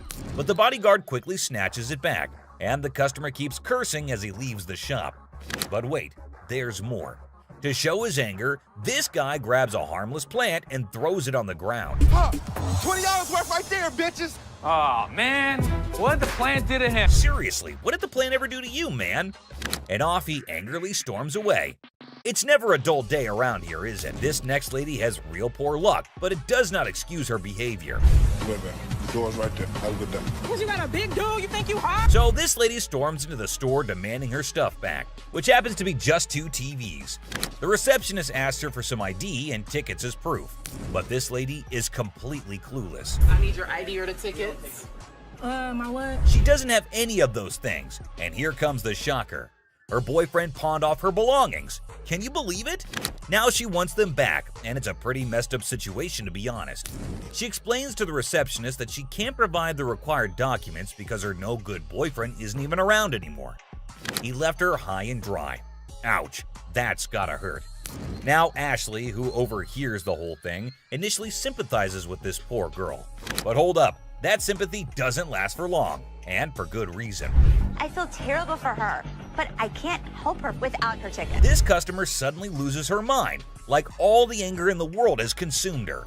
And guess what she does next?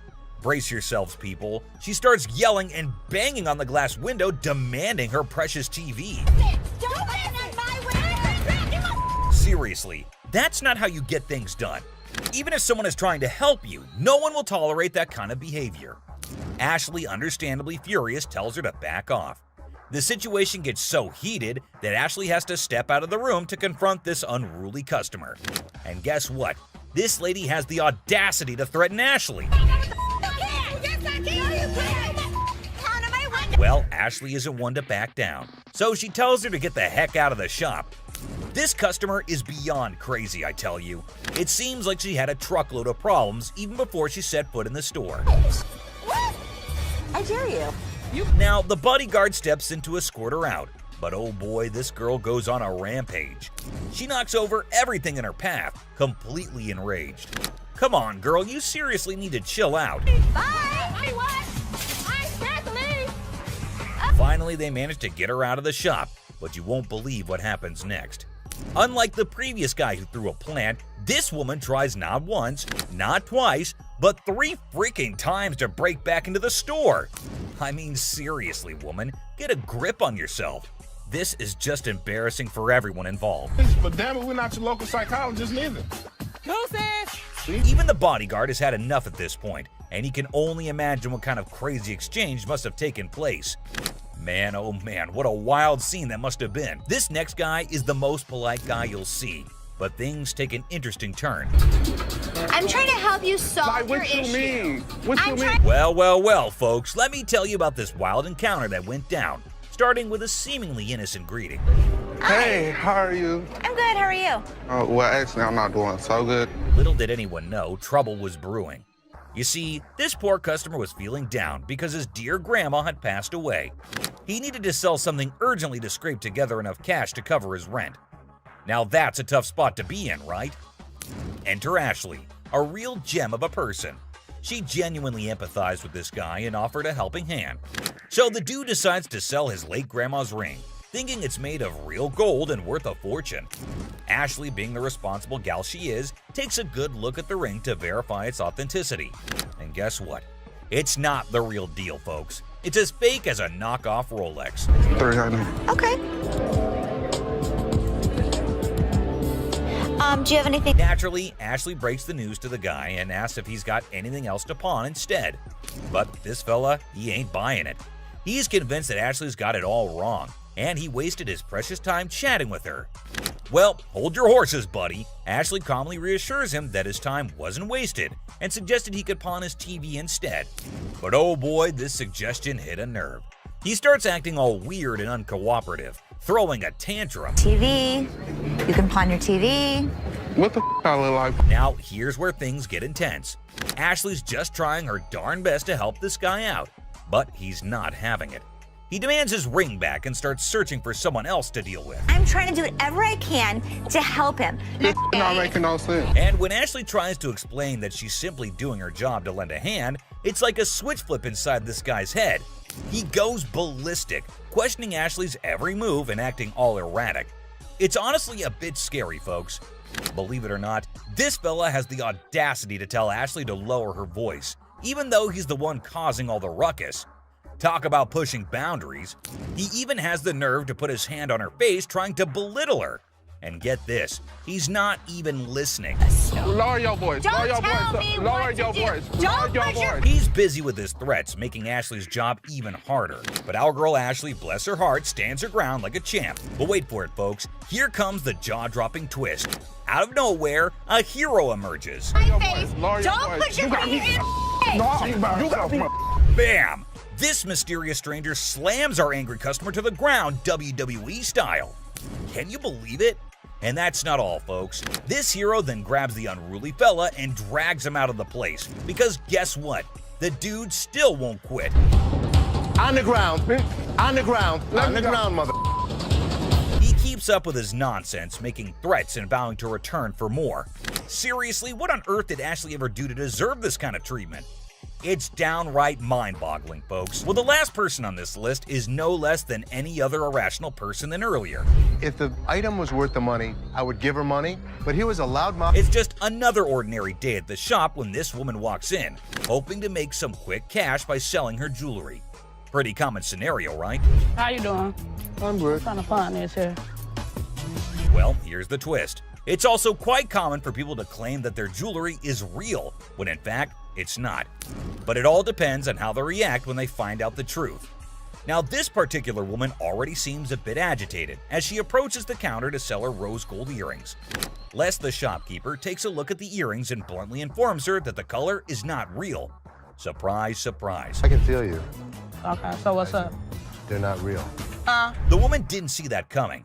Les goes on to explain why the color is faded, indicating that the earrings are not made of real gold. Now, you'd expect her to accept the reality and move on, right? Nope, not this lady.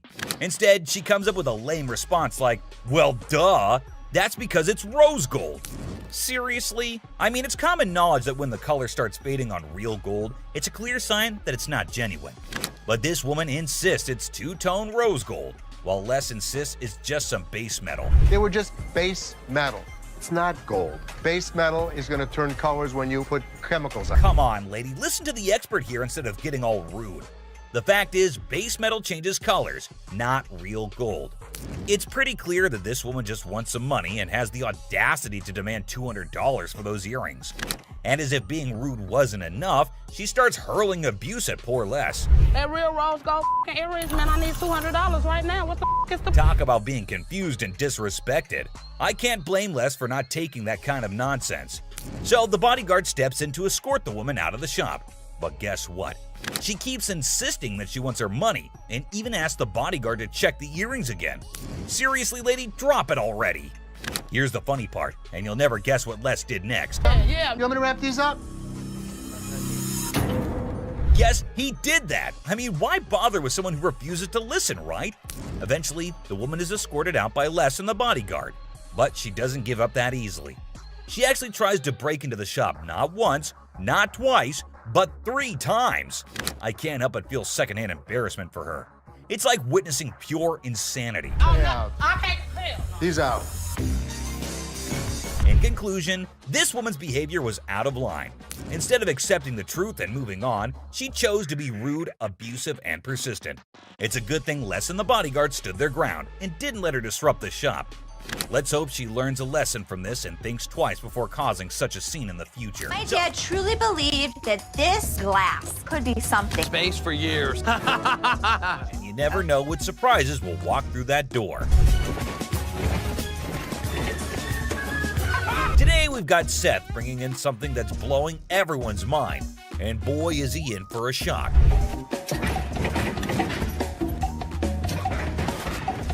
Our friend Penny rolls in with a rare 83 T-top Cutlass, lowrider frames, and a fully customized beauty. Whoa, whoa, whoa! This is the stuff dreams are made of. These babies are like finding a needle in a haystack these days, and you can see Seth's eyes light up with excitement. Easy there, Seth, don't get too carried away. We see all types of old cars come through the store. Does it do the 4-wheel hop? It could if you wanted it to. This amazing car is decked out with 4 switches and can hop up to 72 inches in the front. And guess what? If you're up for it, it can even do a 4-wheel hop. Talk about a versatile ride. If you wanted it to, it's equipped to. But it's very rare we see a tricked out car that actually jumps off the ground. This car is the real deal, folks. It's got all the bells and whistles you could imagine. How often do you come across a fully equipped ride like this? Seth can't help but admit that it's incredibly rare to see a car that's not only fully customized, but can also jump off the ground. He can't resist showing off, telling us about the car's 4 hydraulic pumps and a whopping 14 deep cycle batteries. More batteries mean more power, right? Seth and his buddy can't resist the temptation to hop in and experience it firsthand. And let me tell you, they are having a blast.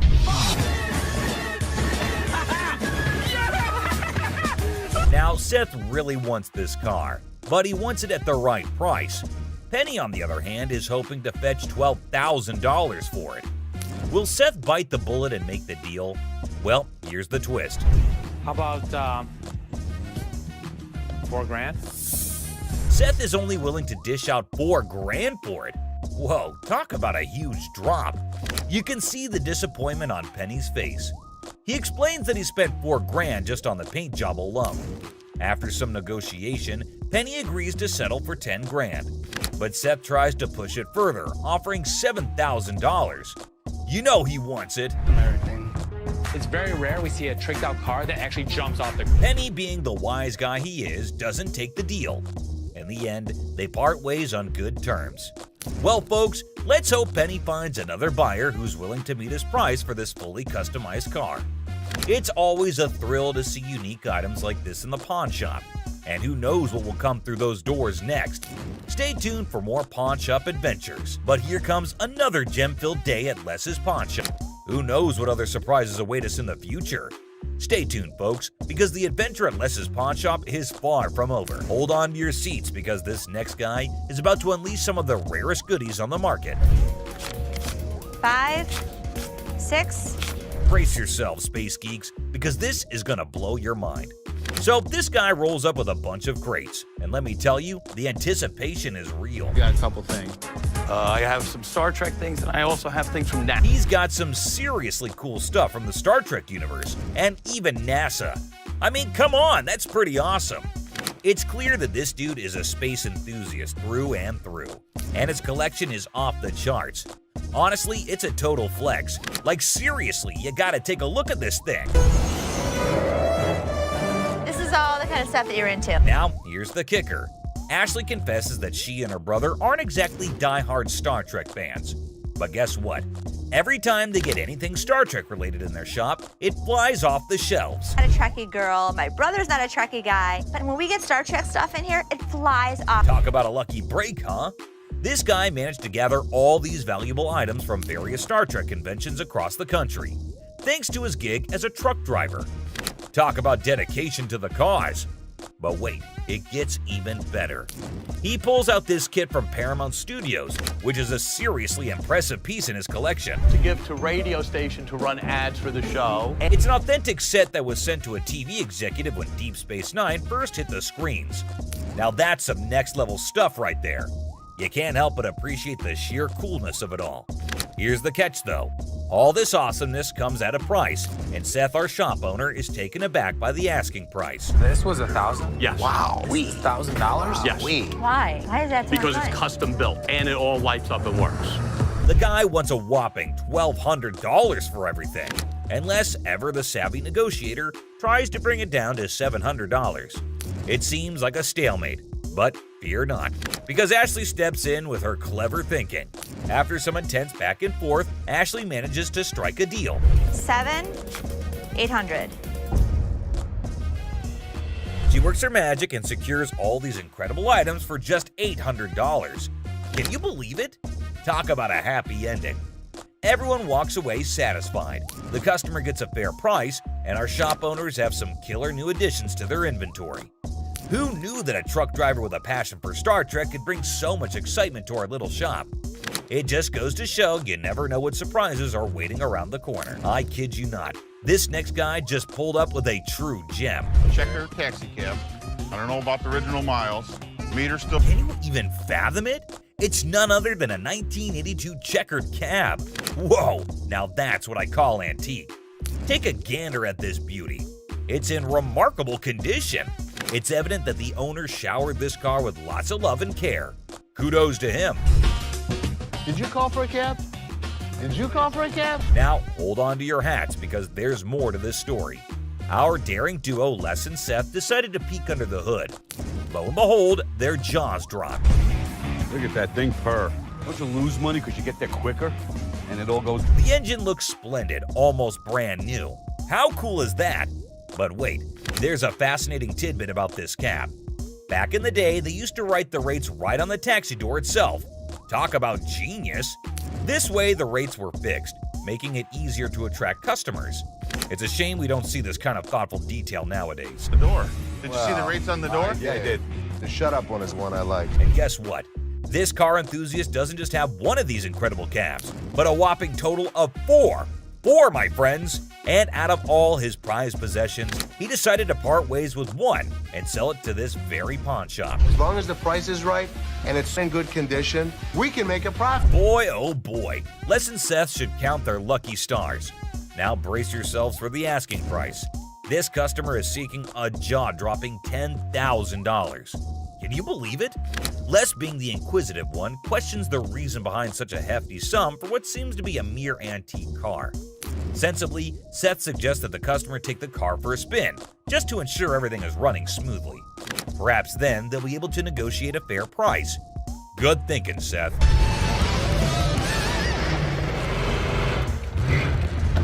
Les, ever the insightful one, recognizes that this is not just any ordinary car. It's a masterpiece, a truly unique item. Plus, considering its excellent condition, they can actually turn a profit from it. However, much to their disappointment, the customer refuses to budge below $8,500. Sadly, no deal can be made today. Nonetheless, Les wishes him luck, and we join him in hoping that the right buyer comes along for this exceptional ride. Fingers crossed, and walked away from the deal.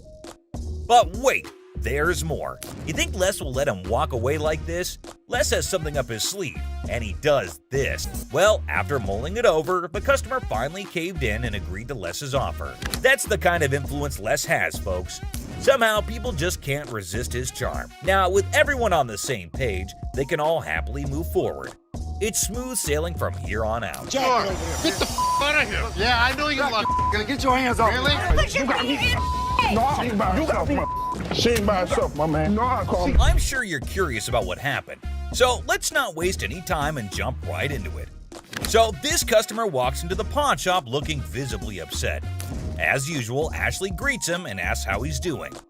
Turns out he's not doing well at all.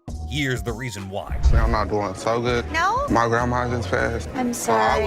It's really sad to hear about it. Now, he brings along a ring that belonged to his grandmother. He wants to pawn this ring because he plans to retrieve it once he earns enough money. How sweet, right? However, it turns out that the ring is fake, which surprises the customer. Now, this got me thinking. Is he pretending or is he genuinely serious? It's hard to trust people these days, you know? But Ashley comes up with a solution to help him out by pawning his television. Can you guess what his response was? What the I look like pawning my TV? He starts getting rude with Ashley, which escalates into a heated argument.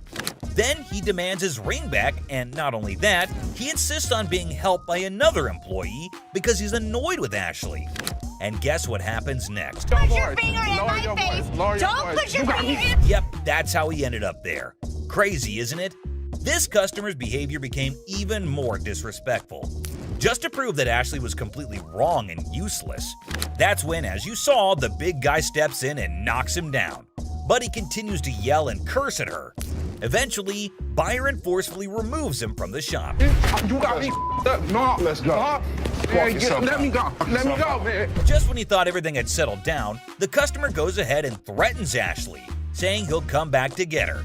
Oh dear, that's the biggest mistake he made since entering the shop. We all know what happens when someone messes with Ashley, right? Well, brace yourself and see it for yourself. On the ground. On the ground. On the ground. Dang, the customer was literally scared for his life. Next up, it was just another normal day at this famous pawn shop called American Jewelry and Loan, located right in the heart of Detroit, USA. He comes in with his Xbox and immediately tells Les that he needs to get as much money as he possibly can for it. He knew that they probably get a lot of Xboxes anyway, so that does not set him apart from the rest of the regular customers. He reveals that he needs as much cash as possible, and it is all for his girlfriend. I bet nobody saw that coming. This dude walks in and starts spilling some seriously bizarre beans. Now, Les wasn't sure if this guy was pulling his leg or being dead serious. It was a small amount. And Les was clearly not here for his unreasonable demands. Take a look at his reaction, Chop. $300, dog. You don't have to raise your voice at me. You. The customer then starts Well, at least they wished him a good day. Moving on to the next. You talking to? All right, folks, let me set the scene for you. We got Sharonda and her son Deontay strolling into the pawn shop on a mission to get some bling bling for a special occasion. You see, it's Sharonda's birthday, and she's all about treating herself to some classic, fabulous jewelry. But hold up, here comes Deontay acting like he couldn't care less, the helpful employee trying to assist Sharonda in finding that perfect piece. And finally, down to the #1 worst customer. And someone finally put him in place. Whew, and verbally abusing Ashley. Who's over you, ma'am? Me. It's somebody that's over you going to give me $500. No, not talking to me. For $500 to bail her man. That's a red flag right there, ma'am. Anyways, when Ashley asked her how she estimated $500 to be the value, she was fumbling and gave a very lame reason. Because this is a new gig. You threaten me? You're out. You're not. For the last time, good lord, someone please ask her to zip it. And I swear, my poor ears were begging for mercy. But you know what? Kudos to Ashley for taking charge and showing her the exit door. She didn't let anyone rain on her parade and swiftly dealt with the situation like a boss. The store probably let out a collective sigh of relief once she was gone. Dude, just picture the chaos that would... No way, dude. You can practically feel the heat radiating from her furious motions just waiting to erupt. Fight back. If this dude's got any sense left in him, he better step up and start doing some major damage control. This is a replacement phone. Simple as that. But hold up a sec. Did he bother to bring the receipt? That's the million-dollar question right there. Because you know, without that little piece of paper, it's gonna be a bit tricky to sort things out. I mean, come on, it's like buying a ticket to a concert and then trying to get in without showing it. No can do, my dude. Receipts are like the golden ticket when it comes to returns and replacements. They're proof that you actually bought the item legit and can claim your rights if something goes wrong. Now, assuming he actually did bring the receipt, then it shouldn't be a major issue to get him sorted out. The store can check the purchase details, verify the warranty, and see what can be done about that faulty camera situation. It's all about following the proper procedure and making sure everything is legit. I ain't got it with me, I ain't bring it. So you're telling me you knew you had to get the phone exchanged and forgot the receipt? But Rich says they don't even sell iPhones for $200. So obviously my man over here is a scammer. Rich was very clear that he could look into it, but he needs the receipt. And he kept denying. Yet Rich asked him who showed him the phone so that he could double check. He randomly calls up one guy, and obviously the guy denies, saying they had iPhones on sale 2 to 3 weeks back, and the customer claims that he got it 2 to 3 days back. But obviously, the man didn't like the fact that he is getting caught, and you wouldn't believe what he said to Rich. Mohawk, shut the hell up. My Mohawk doesn't talk. It clearly does. Clearly it Along doesn't. with that goatee, Now, too. the goatee does. Like seriously, this dude went way overboard. First, he rolls up in here with a fake item that was never even sold to him in the first place. What's up with that, right? And then he has the audacity to start talking back to Rich like he's the boss or something. Come on, man. Rich ain't just gonna sit there and let this guy run his mouth without firing back. It's all about standing up for yourself and not taking any BS from anyone. Rich had every right to clap back and put this dude in his place. I mean, it's crazy how some people think they can just waltz in and cause a scene without any consequences. But nah, that's not how it works here. Okay, did that one work? Pull the things up over your ears a little because you clearly can't. No way, dude. Even while Big Joe was escorting him out, this guy had the nerve to keep shouting at Rich, trying to prove his point. Talk about audacity on another level. I mean, seriously, when you're already in a situation where you're being shown the door, you'd think common sense would kick in, and you just leave quietly. But no, not this guy. He just couldn't resist the urge to keep arguing and making a scene. It's like he thought he could still somehow win the argument or get his way by raising his voice. But let's be real here. Shouting isn't gonna magically make your point more valid. It's all about having a civilized conversation and respecting the boundaries. But man, I can only imagine the frustration and annoyance Rich must have felt having to bear all that unnecessary noise. Send me a picture of the receipt from your phone. Damn, my man Rich definitely got that one stitch on his head for a long, long time. You better be lucky I can't beat your butt. Today, a real gem walked through those doors. This guy, I kid you not, strolls in without a single thing in his hands. The suspense is killing me. What on earth could he be after? Brace yourselves, because this one's about to blow your mind. So a guy comes in asking to tattoo their logo and get paid for it? Now, I won't sugarcoat it. This idea might come off as a tad bit idiotic, but hey, different strokes for different folks, am I right? I don't think that this guy was thinking through this. My dad wouldn't get it done, so why the would this guy get it done? Guess what? Ashley ain't exactly blown away by this whole thing and finds it pretty dumb if you ask me. Just when you start thinking he's all about giving props to the shop, it turns out he couldn't care less. You got any tattoos underneath? Holy moly. This dude means serious business, I tell you. Brace yourself for the mind-boggling price he's demanding for that tattoo. Well, I'm looking in the range for about $1,000. $1,000. Yes. He is so crazy for that. Now we're in a bit of a pickle trying to figure out who the real idiot is, him or Les. I mean, this guy is practically selling himself here. Come on, Les, get your act together, buddy. He's gonna have a new tattoo. Wait, you wear a shirt, so you'd be covering it up. No, I wouldn't be covering up. I'd walk around. But here's the moment of truth. Did they strike a deal? Drum roll. Nope, not a chance. This dude wasn't willing to budge below $500 for the tattoo, which kinda makes sense, I guess. But Les wasn't about to cough up more than $250. 150. Can't do it. So hey, at least you didn't end up with that dumb tattoo, am I right? Now get ready for this next woman, cause it's about to get interesting. So this lady is trying to make some money by selling these coats to cover her bills. But honestly, the coats didn't look too great, and neither did her chewing. 415. Is that what you said? Well, I said it 400 piece. But Ashley was totally caught off guard by that. And seriously, the price is insane, don't you think? Now she's stepping in, offering some real prices. Let's see how the other person reacts to it. $40. No doubt that's absolutely hilarious. Now they're trying to haggle, but it's honestly gross and distracting when she chews like that. I mean, check out that silly behavior. How's that go? So the bodyguard is clearly here to kick her out, and you won't believe what she pulled off. Boy, I like big boys, yeah. You know, climb up on you, huh? That was just plain weird. But the next one is even weirder, believe me. And speaking of flirting, this next customer is on a whole new level. She's got a necklace in her possession, so she's not showing up empty-handed. But here's the twist. She's actually here for Ashley, or something else. Could it be her sneaky way of striking a deal with the pawn shop? She's got a good personality, and she's so sweet. Oh, snap. That's the thing, guys. A lot of people pull off scams like this. And let me tell you, the way this woman starts behaving with Ashley is just downright bizarre and idiotic. But hey, let's not waste any more time on the theatrics and get down to business, shall we? Wanna look that up? Yeah, I gotta give a price. I adore. Now Ashley's starting to feel a bit uneasy with this whole situation. It's not every day you encounter someone acting all creepy when you've never even met them before. And here's the kicker. This woman insists she's been here before. But wait till you hear what the system records actually reveal. And trust me, it's gonna be a shocker.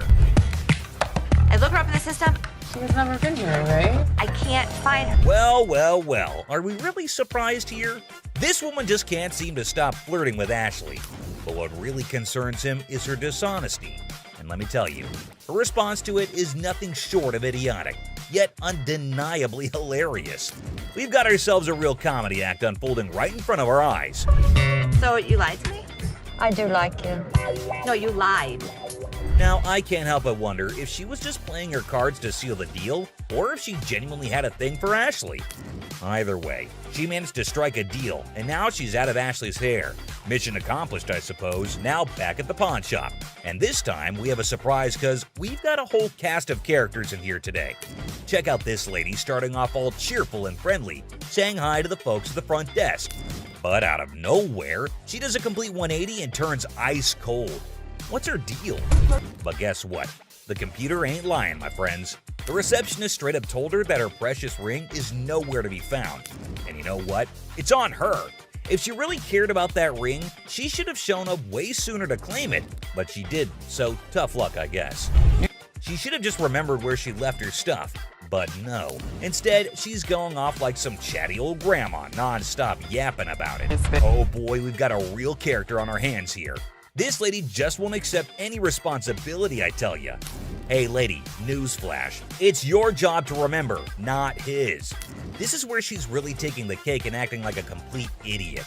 And get this, she starts pointing fingers at poor Les, blaming him for this whole mix-up. I gotta say, it's giving me secondhand embarrassment. Just look at the unending drama. Sorry that your grandma's ring exceeded its time limit. You made the mistake and did. But what we've got next will blow your mind. So it's just another day dealing with annoyed customers. This lady was supposedly waiting for 2 hours, or so she said. But man, isn't she a little too aggressive? Oh, you don't ignore me. Can I get some help? Now Ashley jumps in to handle the situation. But this lady won't even let Ashley speak for a single minute. Such a big mouth. You need some better help up in here. I've been standing here going on almost 2 hours. This lady just won't quit shouting. And to be honest, Ashley is so done with it. But you won't believe what this customer does next. It's seriously shocking. Because he told me. Excuse me. Seriously, what kind of lady does that? I get that she's mad, but why resort to getting physical when the manager is talking calmly too? Well, Les totally turned her down because it's just not worth that much. And this lady couldn't handle it, I suppose. You won't believe what she does next. Seriously shocking stuff. This customer walks in claiming she's here to get back the stuff she pawned off. But guess what? Bid. Buy. Not pawn. They were buy. Turns out she didn't pawn anything. She straight up sold it off. Man, this lady is clueless. She doesn't have her ticket and she expects someone to help her out? Seth tries to intervene, but it's pointless because this woman just can't grasp the fact that without the ticket, there's nothing anyone can do. If you bring me the ticket, I'd be more than happy to take care of it for you. I need my. Show me the ticket. I don't have my ticket. Now she's all paranoid, thinking people are trying to deceive her, and she's planning to take matters into her own hands. Uh-oh, that can't end well. At this point, it's best to just walk away, lady. Phone call. A little phone call? Be up here to handle y'all mother. Who you having? This lady is refusing to leave until her brother shows up to give the pawn shop owners a beating. How messed up is that? Seriously, this woman needs to just shut up. Better be ready. For what? Because my brother's gonna come up here and To do what? See how Mo made me mess with the man. What? Bro, what is you doing, man? Yo, man. If you steal something, you're a thief. I mean, look up in the dictionary, that's what it means. Bad parenting. The pawn shop door swings open, and a furious mother charges in like a bull in a china shop, demanding to know if her daughter sold her precious ring here. How you gonna sit here and tell me? You told me you brought it here, right?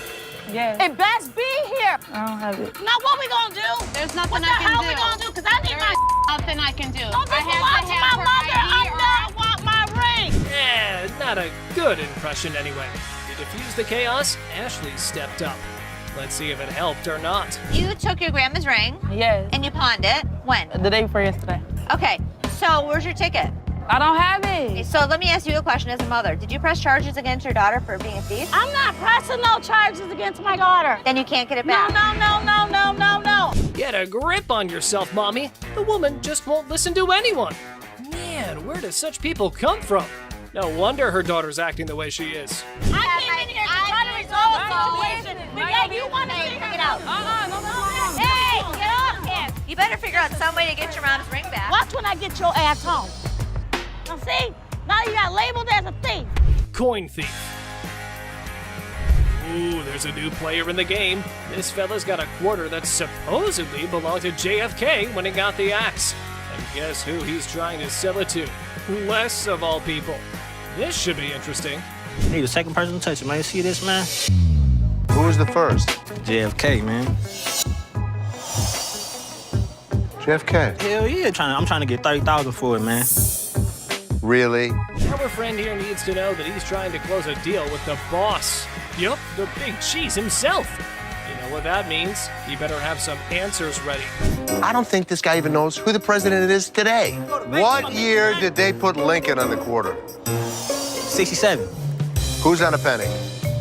Bill Clinton, whatever his damn name is. Well, he means you'll have to take your business elsewhere if you want to avoid glitter and dancing. But anyway, this punk got mad, and here's what happened next. Want to go out for the pass? Please. Man, Follow him out. Much, man. Man. Oh, you forgot to ask you. Let's go. See how Mo made me mess with the man. What? Bro, what is you doing, man? Yo, man. Pink coat. The woman swaggers into the pawn shop, yelling that the pink coat is hers. Guess who she encounters for the argument? That's right, it's Les. Well, oh no, she's done it now. What could happen to her after upsetting the big dog? Let's find out. What would you do if a man strolls into your shop with a massive bag? Obviously, you can't wait to find out what's in there. This is what this sneaky guy did. Man, this is my bag. Okay. What's in it? Tell me what that means, because maybe I don't understand what you're talking about. Looks like the man had a top secret mission with this bag. He didn't let anyone unzip it.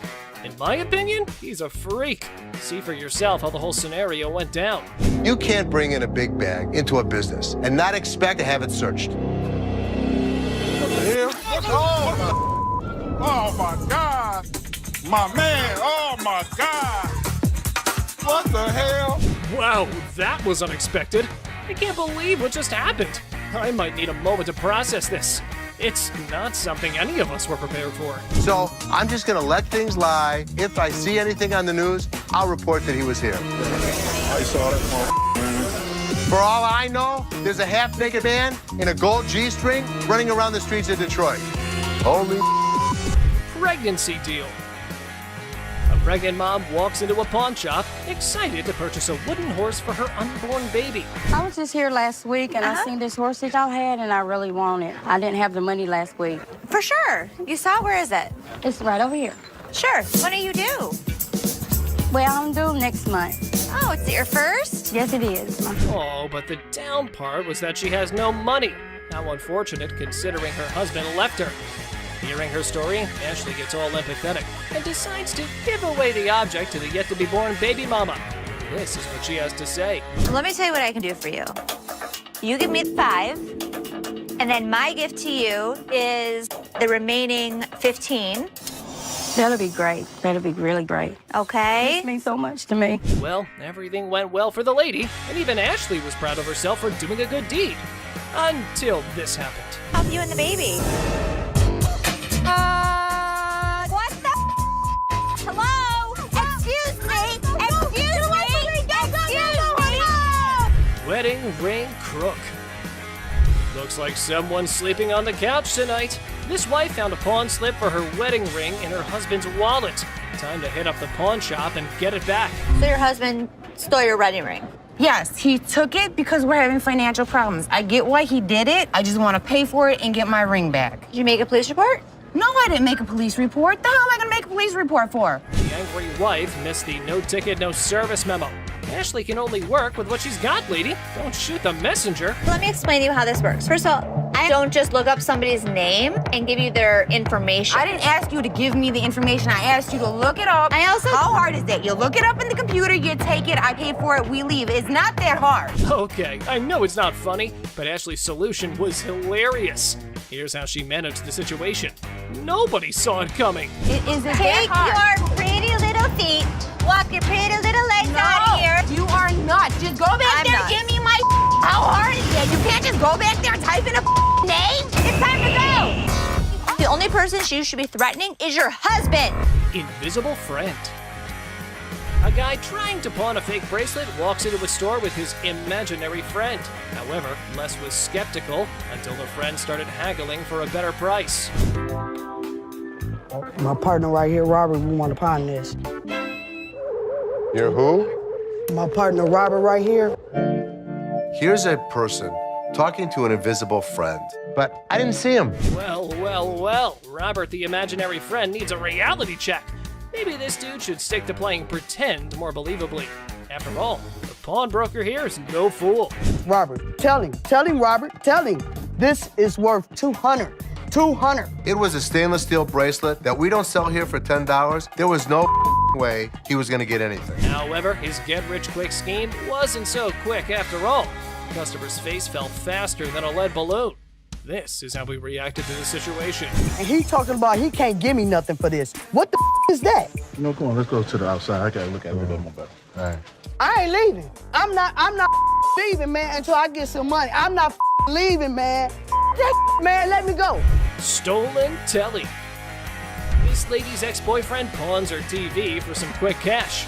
With determination, she enters the pawn shop and confidently declares, "I'm here to rescue my kidnapped TV." I need to get my stuff, my 2 TVs. I need your ID or the tickets. I don't have no ticket or no ID. My stuff was stolen and pawned from my boyfriend. We need him or the tickets. Or... What you need him for? He ain't even nowhere around. Ah, the policy police strike again. No ticket, no claims allowed. And in a spectacular display of logic defiance, here's how she responded to the situation. Listen! Don't land on my window! You bitch! What? If I'm gonna have to get ratchet? You don't pound on my window! Yes, I can! No, you can't! Oh boy, it seems like someone stirred the hornet's nest. But fear not, Ashley swiftly shut down those threats like a master conductor. Lesson learned, universe. Okay. Oh, please. Bye. See ya. No. You're crazy. Yeah, I am crazy, and I'll show you crazy. No password. Oh boy, trying to pawn that laptop at the store, but conveniently forgetting your password? Suspicious much? Brace yourself for some dose of skeptical boss lady. You forgot the password. Yeah. How do you forget the... When's the last time you used this? About a month ago. You forgot your password? Yeah. Try again. She didn't know how to get into this computer. She didn't know the password. She didn't know the username. Oh, so you didn't just find this laptop aimlessly wandering around in the wilderness and thought, hey, I should take this. I'm sure the lady was adamant that it's my laptop. How much did you want to get on this today? At least 165. How's 125 for you? No, I'm sorry, I can't do that. I need at least 165. I mean, I can't do 125. All right, I can do 150, and that's what I can do. Okay, can you do 165 or not? In the blink of an eye, the laptop lady became wild and crazy. Her responses and shouts made everyone wonder if she was off her rocker. I am a grown-ass woman. You're not acting flat like out. one. Like I said, I am a grown-ass woman. You're not acting like I'm one. not gonna sit here and argue with you. Like I said, I can take my business somewhere else. Goodbye.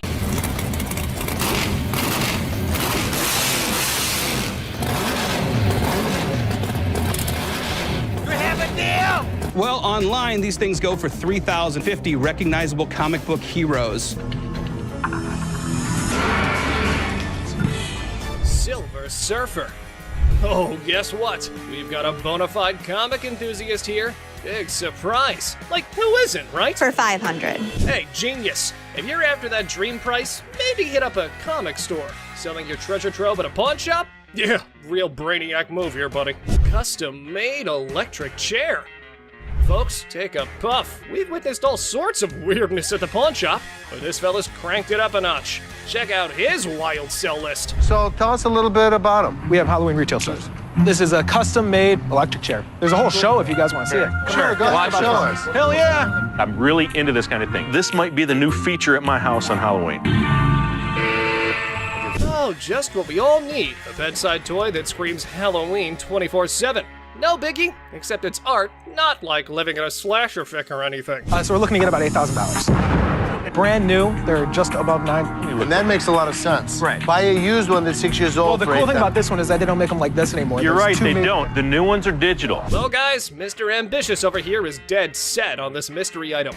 Heaven knows what his grand plan is, but Les has a style for a bargain. Thank you very much for bringing Thank it you. in. We appreciate it. Damn it. I'm a little disappointed that I gotta schlep it back home, but you know, with Michigan being, you know, like the #1 state for haunted houses and attractions and things like that. Elephant skull haggle. Oh, guess what? No fancy sofa, no blingy ring, and no one-of-a-kind Carta pedal? No worries. How about you trade an elephant skull for some greens? Because that's normal, right? Skull of an elephant. Really? Very unusual. It's very unusual. My best friend had it, passed away, and I inherited this one. It's where the tusks were. I understand that. It came from Africa? Yeah, right. Well, I So- can promise you nobody has ever brought in an elephant skull, ever. That I can Little tell you. unique. Ever wondered where one finds a thing like that? Well, surprise, surprise, there's a thriving market for massive elephant skulls. Yeah, you heard it right. Skull heads. 1,000. That's as low as I'm gonna go. Let me talk to my elephant expert. Africans are buying now for $2,300 and the Asians are $1,900. The good part was, it's worth the money. There is a demand for elephant skulls, but I'll be damned if I'm giving it away. Okay, peeps. When Les locks onto something, prepare for a solar eclipse, because he's not releasing his grip. Anyway, there's a plot twist in this pawn shop drama. I got $700 bills waiting for me. $750. $700. And if you think it's worth $50 for you to schlep it home, It isn't. Schlep it. It isn't. Schlep it. I'll give it to you for $7. You got a deal. Thank you very much. Thank Come you. right Thank over you. here. We'll Thank take you. care All of right. it. All right. Yeah. Mark, thank you. Bone Rattler.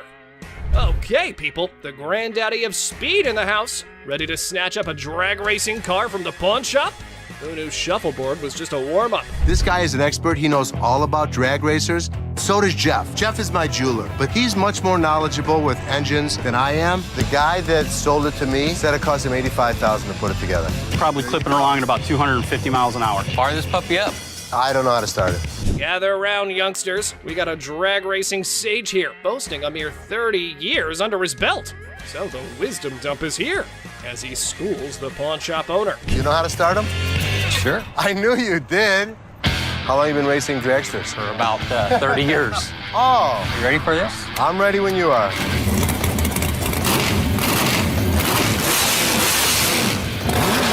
All right, Mr. Been There, Done That. Let's see if your drag racing tales can seal this deal or take a nosedive. Now, coming straight to the negotiation. 20 grand.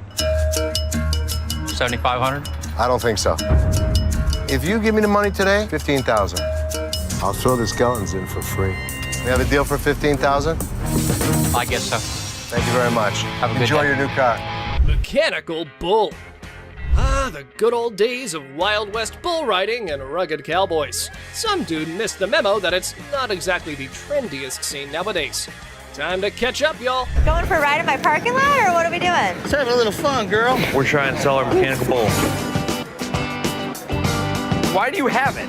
A Western-themed restaurant bar before, and that was the theme. We put the bull into the bar. Well, slap on those cowboy hats. We got ourselves a scene here.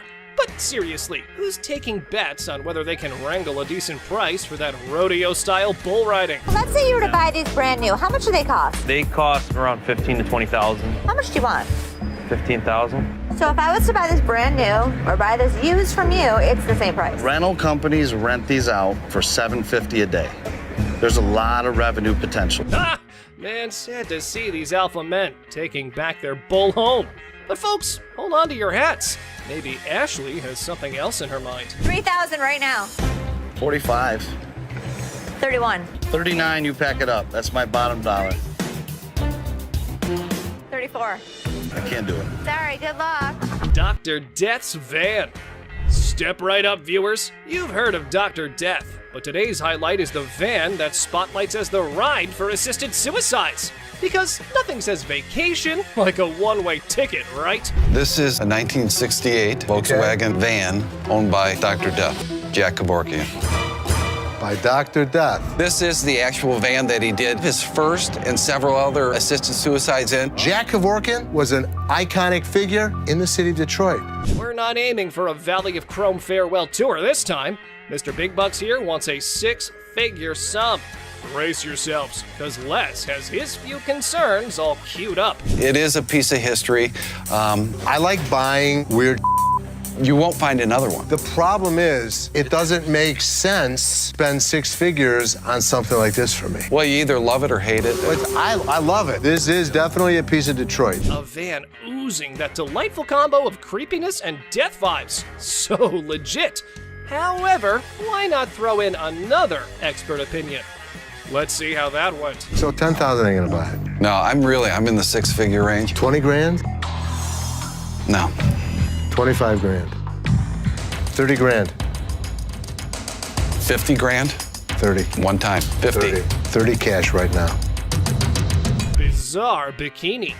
Check out this granny of the century who strolls into the pawn shop with an elderly figure that has a lot to do with, I don't know. You have a look and maybe you decide. Which is the doll? I heard that. I'm undressing her. What can I say? A really nasty looking woman, but a very cool item. Yep, that's about accurate. You just saw a long-legged granny in a bikini. All the efforts are done in the name of art. However, our granny here invested in this model. How much did you want for this thing? I'd like to get $500 for it. This thing is art. It's a very cool item, but not for that price. She's really cute. I mean, she's really fun to look at, but it's not going to be even close to 500 bucks. Never mind, that was gonna be a deal breaker. Unless Les had some more quotes to add to the art piece, this stirs things up for the selling mix. Here this woman was playing my game, and I was losing. 200. 190. I'll take it. Will he stop? Okay, schlep it home. You know, I heard my dad saying it wasn't worth the extra $10. Bull. She wants 200. Latex vacuum bed. Look who's spicing up the pawn shop scene. This dynamic duo's got a latex vacuum fetish bed up for grabs. You know, just your average afternoon errand. Latex vacuum bed. A what? A latex vacuum bed. So you have sex with latex? Pretty much. It's like the autoerotic asphyxiation is what Pretty it is, much, right? yeah. Bobby J surprisingly knew exactly what this thing was. All right, I was wondering, who needs candlelit dinners when you can have vacuum-sealed intimacy? I'm not here to judge. However, here's a quick demonstration. Is it normally when Felix has his hand over his mouth? Normally what they like. I actually used it. Are you breathing? There we go. Not gonna work. It's working. Everyone's a critic when it comes to what's the word? Innovative sleeping arrangements. Yeah, there we go.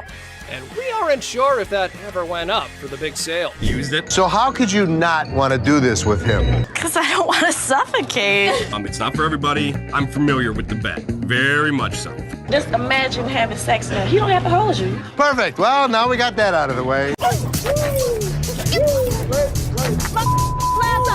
your punk ass up, but you ain't getting my motherfucking car. I got my laptop home. I ain't leaving this bitch till you give me my money. I need my mother air. Time to go. No. My friend's laptop. Are you low on cash? How about you swipe your laptop, hoping to make a quick profit at the nearest pawn shop? If you want to give it a try, just watch what you're heading into. What the hell? You mean to tell me you don't steal my damn laptop and I don't need them damn kids for this damn laptop or this damn... That's how you gonna play me? We supposed to be friends? Got me up. Take my laptop. Ugh, that tension, right, folks? However, our big boss Les was unable to fully comprehend the conflict. And he couldn't care less. These people were just up to making a fool of themselves. I think that these women were fighting over laptops. Watch your punk ass home, bitch. Watch your punk ass home, but you ain't getting my motherfucking car. I got my laptop home. But we, being a sucker for drama, sorted it all out. Apparently, somebody's valued belongings were stolen by their BFF. What chance do they have of surviving this unthinkable betrayal? I my laptop all this time, and I'm thinking these damn Okay. All right, that's enough. That's enough. all this time, my laptop was missing, but I got my laptop. That's all that matters. All right. Earring error. In the dazzling world of pawn shops, we find a woman aiming to part ways with her prized earrings. But only if things were that simple, then there wouldn't be a whole show made out of it. I'm here to pawn these earrings. Okay. Trying to get $350 for them. Why do you need the money? It's none of your business why I need the money. Pawn my mother jewelry. We all know that our big boss here has quite a keen eye for the merchandise he deals with. And warning, you better watch out if you try to sell him a knockoff. These are real. They are real earrings. They're just not real diamonds. They are. No, they're yes, not. they are real. How the you gonna tell me just by looking at my that they not real? They're not real. As things were getting hot, the woman kept getting non-negotiable. That definitely makes a reality TV treat. Keep it coming, girls. Ladies that act like ladies are treated like ladies. No, it don't work like I ain't leaving this bitch till you give me my money. I need my mother air. Time to go. Stubborn guy. Our Mr. Clumsy here managed to turn his girlfriend's car all wrecked up. Now, he's off to pawn his genius-level ideas to fix the car and his relationship. I need to pay my court fees. I got a DUI, crashed my car. Well, her car. I took her car with a couple friends. You just need to get as much as you can. It's not your damn business. I'm here for you. All full of himself, he went all gangsta mode on Seth, trying to get money for 2 of his rings. Did it work? Nope. However, things were about to get more annoying. What's the highest you'd go?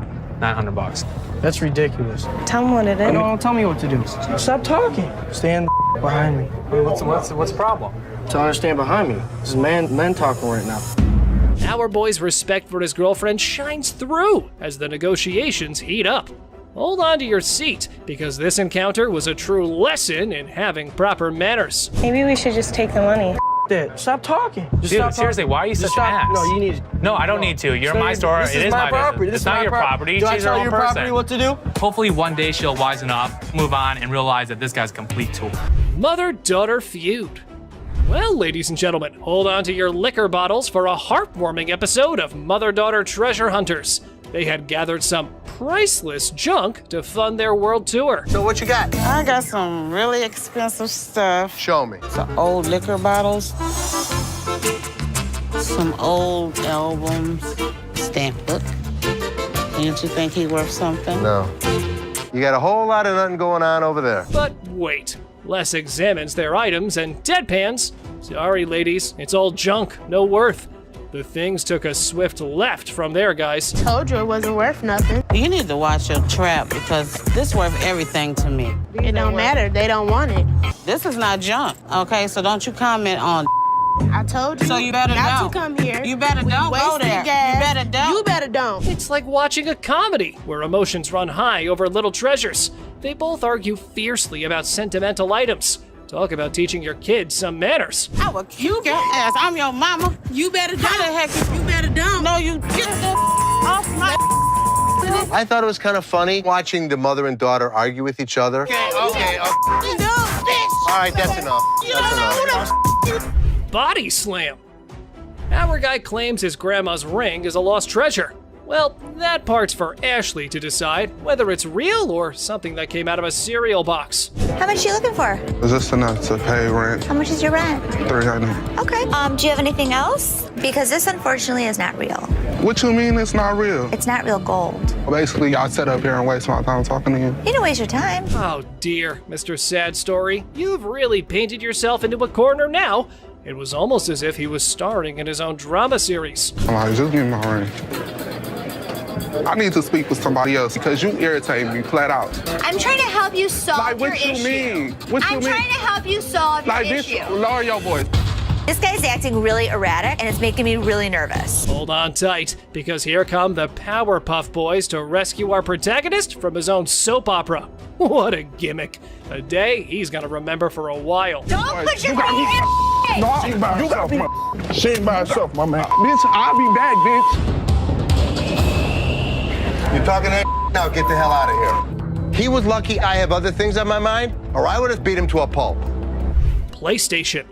In a stunning twist, our lovable, larger-than-life customer walks into the pawn shop dreaming of snagging a PS3.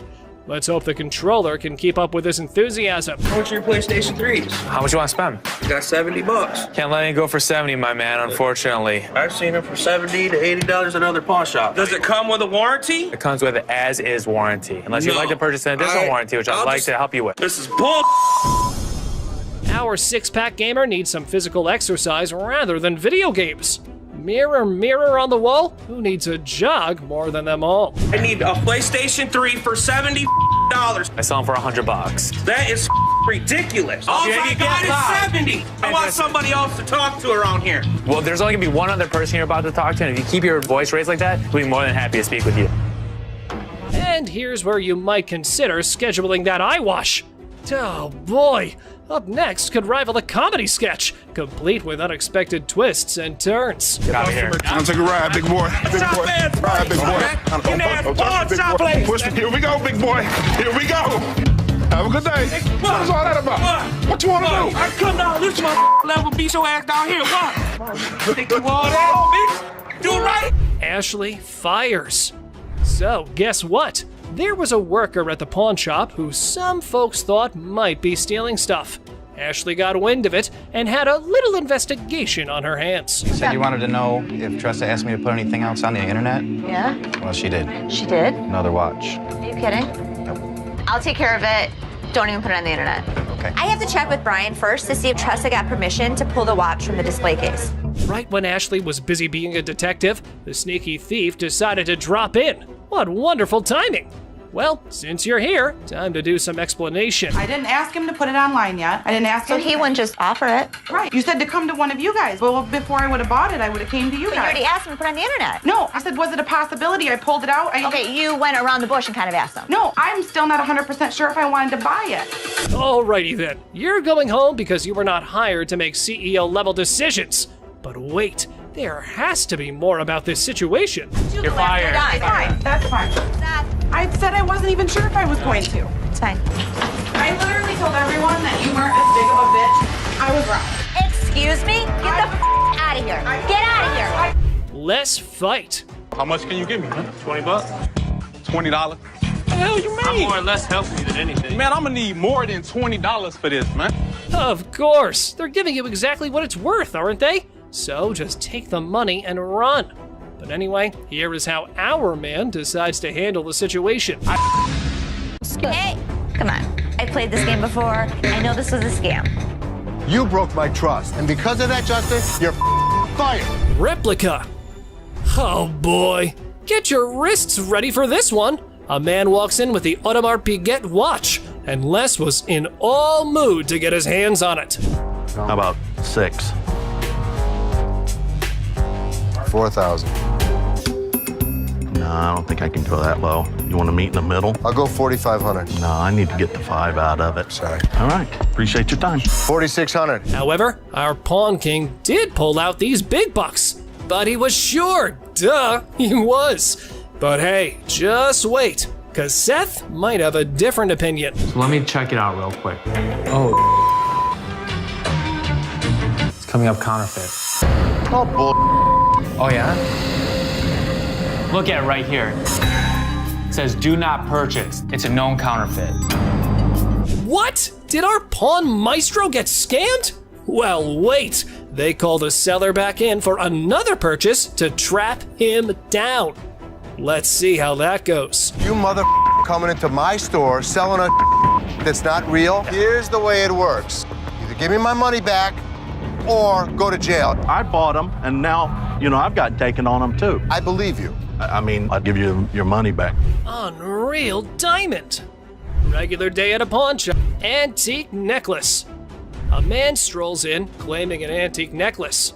Now he faces the daunting challenge of convincing the Pawn King Les that it's the real deal. Good luck, buddy. It's been passed down from generation to generation to generation. Now it's mine, and I'm trying to put you in the game with this crystal antique rosary. So how much can I get? Well, you can't get anything. It's not diamonds, it's not gold, it's just crystals. Well, I ain't no expert, but definitely, that necklace was nowhere near being called antique. Mr. Too Much Full of Himself was clearly up to no good. How much would you pawn this for? I won't take that in pawn because we only take precious metal. It should be precious to you. Why should it be precious to me? Because it's antique. Didn't you hear that part? No, I can't take it. I'm sorry. But I think you need to work something out with me, man. This dude just thinks that saying antique will make his necklace any more valuable. What a joke. How about we let the jewel expert take care of this one? No deal. Deal. How much you gonna give me for it? I'm gonna start on the way out the door. Hey, hold on, man. Hold on, brother. Hold on. Look, hold on, man. Hold on. I can leave on my own. Hey, what are y'all looking at? What you looking at? Laptop room. Big Boss Les randomly stumbled upon a screwdriver by the laptop storage room. Turns out, someone's been making off with pricey merchandise. Oh boy, I don't like the sound of that. I go in the back and I see this screwdriver next to the laptop room. Explain that. I caught Justin just the other day breaking into the laptop room trying to get a laptop. You didn't fire his ass that minute? Next time I catch him doing it, I was gonna fire him. Let's call his ass out. Uh-oh, looks like someone's in trouble. Les decides to call a meeting with staff to unmask the mystery thief. And for a reminder of how tough things can be for everyone. Randy, as running this back, tell me what the is going on with this door. When we needed to get in that room, I didn't have the keys. I needed to get in there to get that laptop, so I just went in there and got over. But you have permission to go in there no matter how you get in there, you have permission. Am I correct? Do you? Well, ladies and gentlemen, Justin's in the hot seat now. The trigger's been pulled his way, and it's decision time. Will he take the bullet or do some fancy dodging? Here it is. Did you steal anything? No, I would never steal anything. It's just to do my job. When I'll ask Rodney for the key, and Rodney doesn't show up to get this laptop. That manager that I asked didn't come get the laptop, so I'll just... What the excuse is? You broke my trust. And because of that, Justin, you're fired. Tiffany watch. A man's got an antique Tiffany watch and a burning desire to sell it to the pawn queen, Ashley.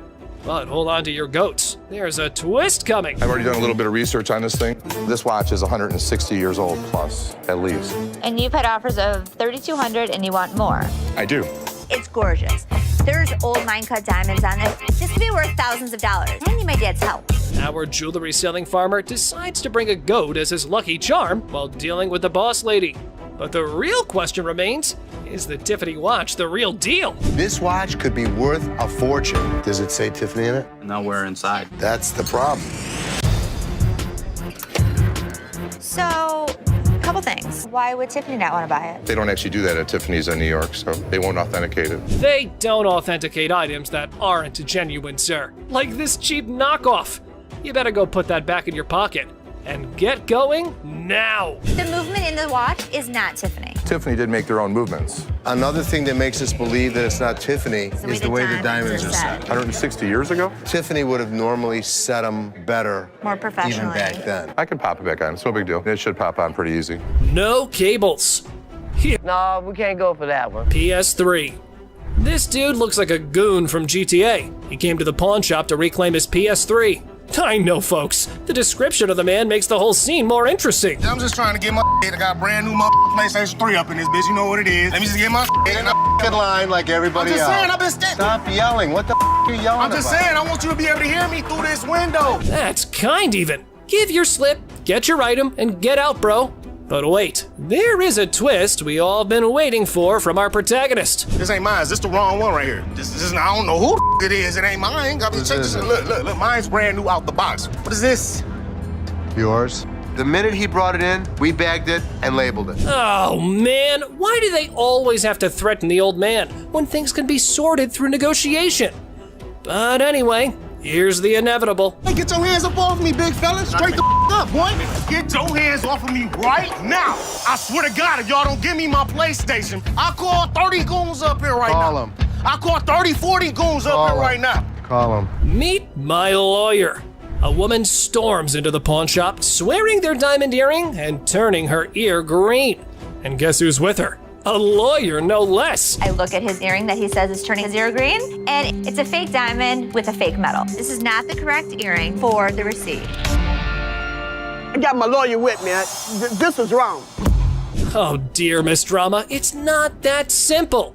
Your slip doesn't quite match the description, so getting that refund might be trickier than you thought. Would you like to meet my attorney? I want my money. My attorney will escort you out. You better not put his hand on me. Then you better turn around with your 2 legs and walk out yourself. I'm not walking nowhere. Want to bet? Well, lady, it was time for you and your mannequin of a lawyer to walk out the store, while keeping your respect where it belongs. You don't just tell me what to do. Get out. Yeah, you know, took my money, just sold me a bold earring, got my ear turning colors. I don't care if he had 10 lawyers in here because we didn't make his ear green. It's just a scam. Give me a time for. Oh, man! Man, why you break that, man? I did not drop it on accident, man. I didn't break it. I thought it was you, man. Oh, that's good.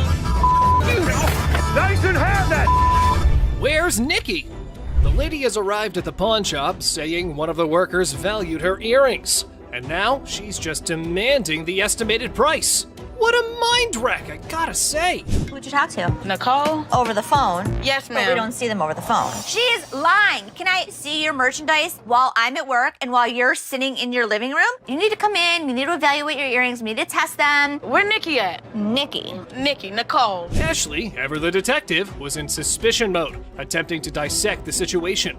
However, the customer's reaction swiftly threw a wrench into her gears. Listen, it's real diamonds. All I know is I need my 400. I'm looking at the diamonds, and I know right off the bat the weight is just not gonna make it. I can do 185. So what you're saying is you're not gonna give me that $400, right? No, I'm not. And you're not gonna come in here demanding money from me. Yes, I am, because that's what I called for. Well, it appears our lady has raised some eyebrows about her sanity. The idea of consulting Nikki to identify this loudmouth was now on the table. Where this bitch at? Excuse me, this is Nikki, and Nikki, she claims she talked to you at 10 o'clock this morning. I don't even know her. I need my money right now. She was very confused, but I know one thing for certain, Nana needed to go. Phone call lady. This one time, an elderly woman disrupted the quiet at the pawn shop with her booming phone PC. 2 older folks enter the pawn shop with 1970s computers. They hope to sell them to fund a trip out west. Let's see if they were able to enjoy the blast from the past. Got some equipment here. So how much are you looking for? About $900. To be honest, if you bought these new, it's about like $400. We need more than that. Yeah, we need more than that. What I can offer you is 0. 0. Things took a sudden turn, and honestly, it felt like we stumbled into some reality TV treat. Buckle up, because this pawn shop just got a lot more interesting. You mean 0? Most people don't get that aggravated when they bring in like ancient artifacts. Yeah, people collect these. Oh, they're antiques now. We'll take 800. 0. How many times do I need to tell you? We're not interested in it. Leave the store. I'm not taking it. Well, fellas, y'all better just use it to scroll some pictures of the out west, because I probably think that trip's now canceled. you and you too. Oh man! I thought it was you, man. Didn't have that. Put it in the dumpster if you want. She slap. Our big boy seeks an appraisal for a ring, and guess who he stumbles upon? None other than Ashley, the queen of quotes in this pawn shop. I do what I want to do. Bye. Big ass off me. Have a good day. Pacifier pawn. Seth, our pawn shop hero, encounters quite the character of a customer eager to part with both a TV and a ring. But wait, what's in her mouth? I'm Seth. Oh, you cute. Yeah. So how can I help you? I'm just bringing, my TV and my ring. Trying to at least walk out with 800. Let me see your ring. That's right, lady. Our Seth here wasn't going to crack open with that pacifier or your flirting skills.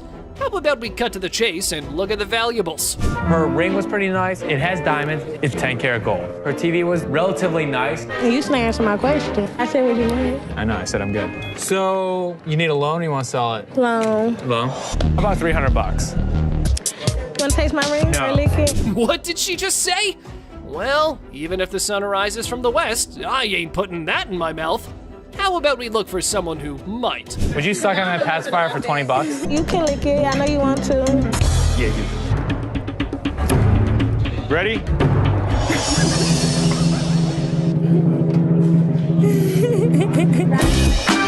Push fight. Two buddies square off in a pawn shop brawl over one friend's attempt to pawn the other's beloved PlayStation without permission. This calls for drama. Took my PS3 trying to pawn my shop. I'm getting my money back. You know him? Yeah, that's my roommate. He tried to pawn my your shop, try to get some money off, but I want my PS3. He owe me money. It's mine. My back. Hey, do me a favor. We're not gonna scream, okay? What's happening here? This ain't your hotel room, spoiled punks. You're just creating a ruckus. Y'all better watch that tone and listen to the pawn majesty. Angelo Steve, is that his? This between, yes or no? I mean, we just trying to handle it ourselves. That's fine. Steve, I'm gonna ask you one more time. Is it Angelo's or yours? It used to be his. Okay. He owe me money. What else supposed Steve? to do? My pay bill. Coming on, I gotta tell you what I'm gonna do. I gotta send all my tell you what I'm gonna do. All right, guys, you probably want to take your business outside because there are some customers here who are not in a mood to listen to your story. Come take Can I see it? Come with me. You know, I'm a pawnbroker. I'm not a kindergarten teacher. You guys go talk about it amongst yourselves, and when you figure it out, then come back inside, okay? Until then, I don't want to hear you arguing. You grown men, not kids, go on. All right. Free grab. The girlfriend decided to pawn her boyfriend's Xbox, and now he's on a crusade to rescue it. Lesson learned, right? Pawning is such a brilliant way to solve everything. My girlfriend, she came up here and she got rid of my Xbox 360 and I came up here to get it back. Okay, here's the ticket. No. I can tell you her name and you can just give me my I can't 360. give you any information about somebody else's account. You just need to give me my stuff. But our man here forgot that this store needs a police report for such incidents. So how about you keep your volume down, gamer? Instead, this is what he does. Can I just have my We can sell you another one. Well, let me just look for one that I want to grab. Okay, you go that way. Wait right Hey, what here. up 360 there, And bro? I'll sell you one. Stop right here. No, ain't no And I'll selling. sell you one for $200. No, I can grab one for free. Excuse me? Yeah, you can heard. do what? What in the world was this dude thinking? He was running around like it was a jogging park. But hold on to your seats. Big Joe was here for a run too. Hey! Get out of here. Get the out. Now. All right, Don't ever step back. You gonna make me move? Get out of my face. My store. Bye. See how Mark made me mess with the man. Bro, what is you doing, man? Yo, man. If you steal something, you're a thief. I mean, look up in the dictionary. That's what it means. Bad parenting. The pawn shop door swings open, and a furious mother charges in like a bull in a china shop, demanding to know if her daughter sold her precious ring here. How you gonna sit here and tell me? You told me you brought it here, right? Yes. It best be here. I don't have it. Now what we gonna do? There's nothing what I the can hell do. we gonna do? Cause I need my Nothing I can do. Don't I just have lie to to have my her mother. ID I'm or there. I want my ring. Not a good impression anyway. To defuse the chaos, Ashley stepped up. Let's see if it helped or not. You took your grandma's ring. Yes. And you pawned it. When? The day before yesterday. Okay, so where's your ticket? I don't have it. So let me ask you a question as a mother. Did you press charges against your daughter for being a thief? I'm not pressing no charges against my daughter. Then you can't get it back. No. Get a grip on yourself, Mommy. The woman just won't listen to anyone. Man, where do such people come from?